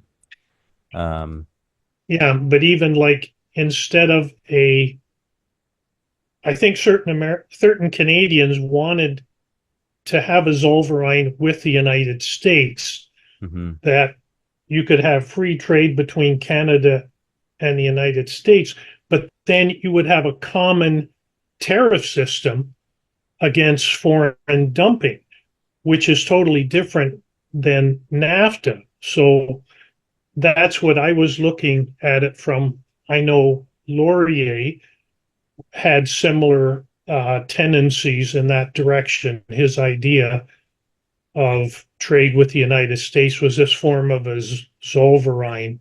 He called it reciprocity, but the British had a different idea about reciprocity. It was, revenue tariffs.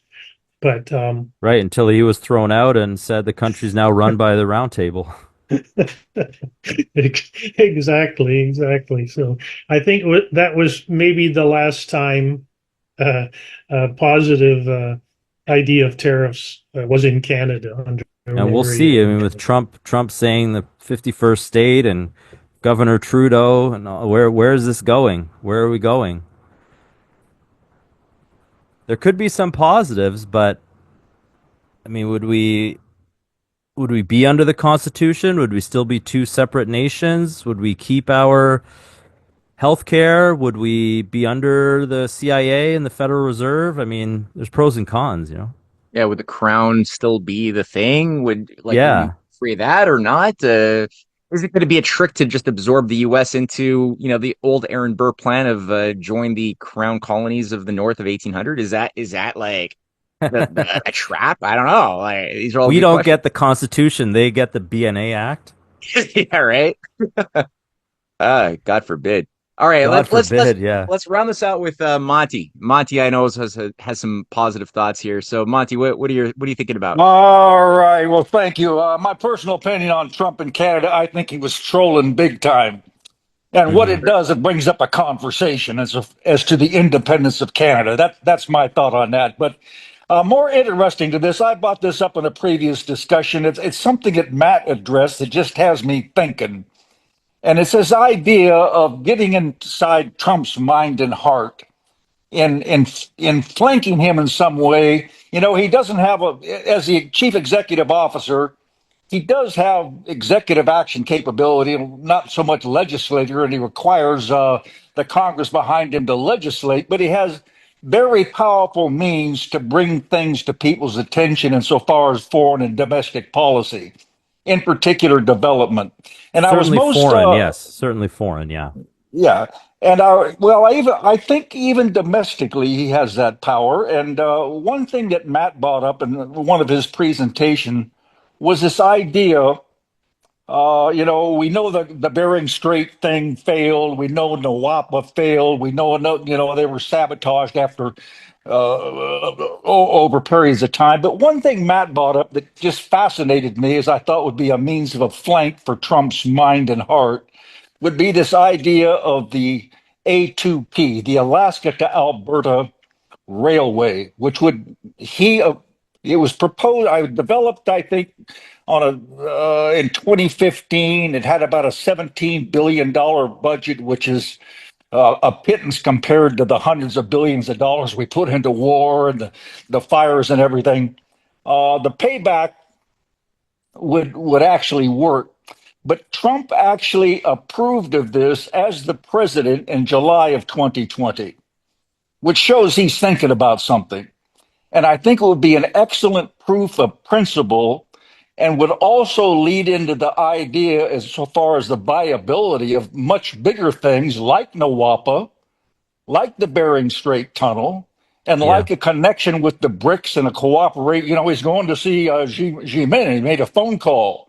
So I think just appreciate your opinion on this, but I think it would be an excellent flank to get inside the people around Trump and get thinking about something that would have massive appeal, I think, insofar as the proof of principle of infrastructure development, and would also line up mostly with the patriots in Canada on this subject. So any thoughts you had on that, I would appreciate. Yeah, I think that just connecting Alaska to Alberta won't freak out the oligarchy that much. But if it's used as the first branch to then connect with a Bering Strait tunnel to Russia, there will be the biggest freak out that you've ever seen. And Trump will have such a massive fight on his hands. A good fight, a fight that you want to take. I mean, something that you're working towards that's positive, and a rapprochement with Russia and China. I mean, Trump, one of my favorite things Trump says, and he hasn't said it so much in this election cycle, but he definitely said it in 2016. He said it all the time. He said, better relations with Russia and China is a good thing, not a bad thing. And it's so true. So my hope would be that it would be the first step towards a massive infrastructure project, bringing those countries together in economic development to help ensure against war in the future. Yeah, thank you. Thank you very much. Thank you, Monty. And thank you. Thank you, Sam. That was great. That was really great. So I think that, yeah, that, like I said, sets the stage for so many classes that are going to come in the weeks ahead. Mel K will be doing next week's lecture. She'll be introducing her some of the concepts she developed in her book, Saving the Republic, which will be at 2 p.m. usual time. And then after that, we're going to have classes from Anton Chaikin, a couple of the Holmes family young ones who have been doing a lot of work on FDR, the New Deal, Lincoln's greenbacks, a lot more. So yeah, a lot to come. And I think, again, this is a great manifesto. You set the stage beautifully. This will be uploaded in the next 24 hours with a bunch of links underneath for people who want to do a bit more digging, including links to your previous lectures that I think are must watches, especially your stuff on LaRouche and Vernadsky. I think was just fantastic as supplements to what this was. But yeah, Sam, this was great, man. So thank you so much. And thank you everybody for sharing this Sunday with us. Thank you, my friend. It was a great honor. Thank you for the opportunity. Okay. Thank you.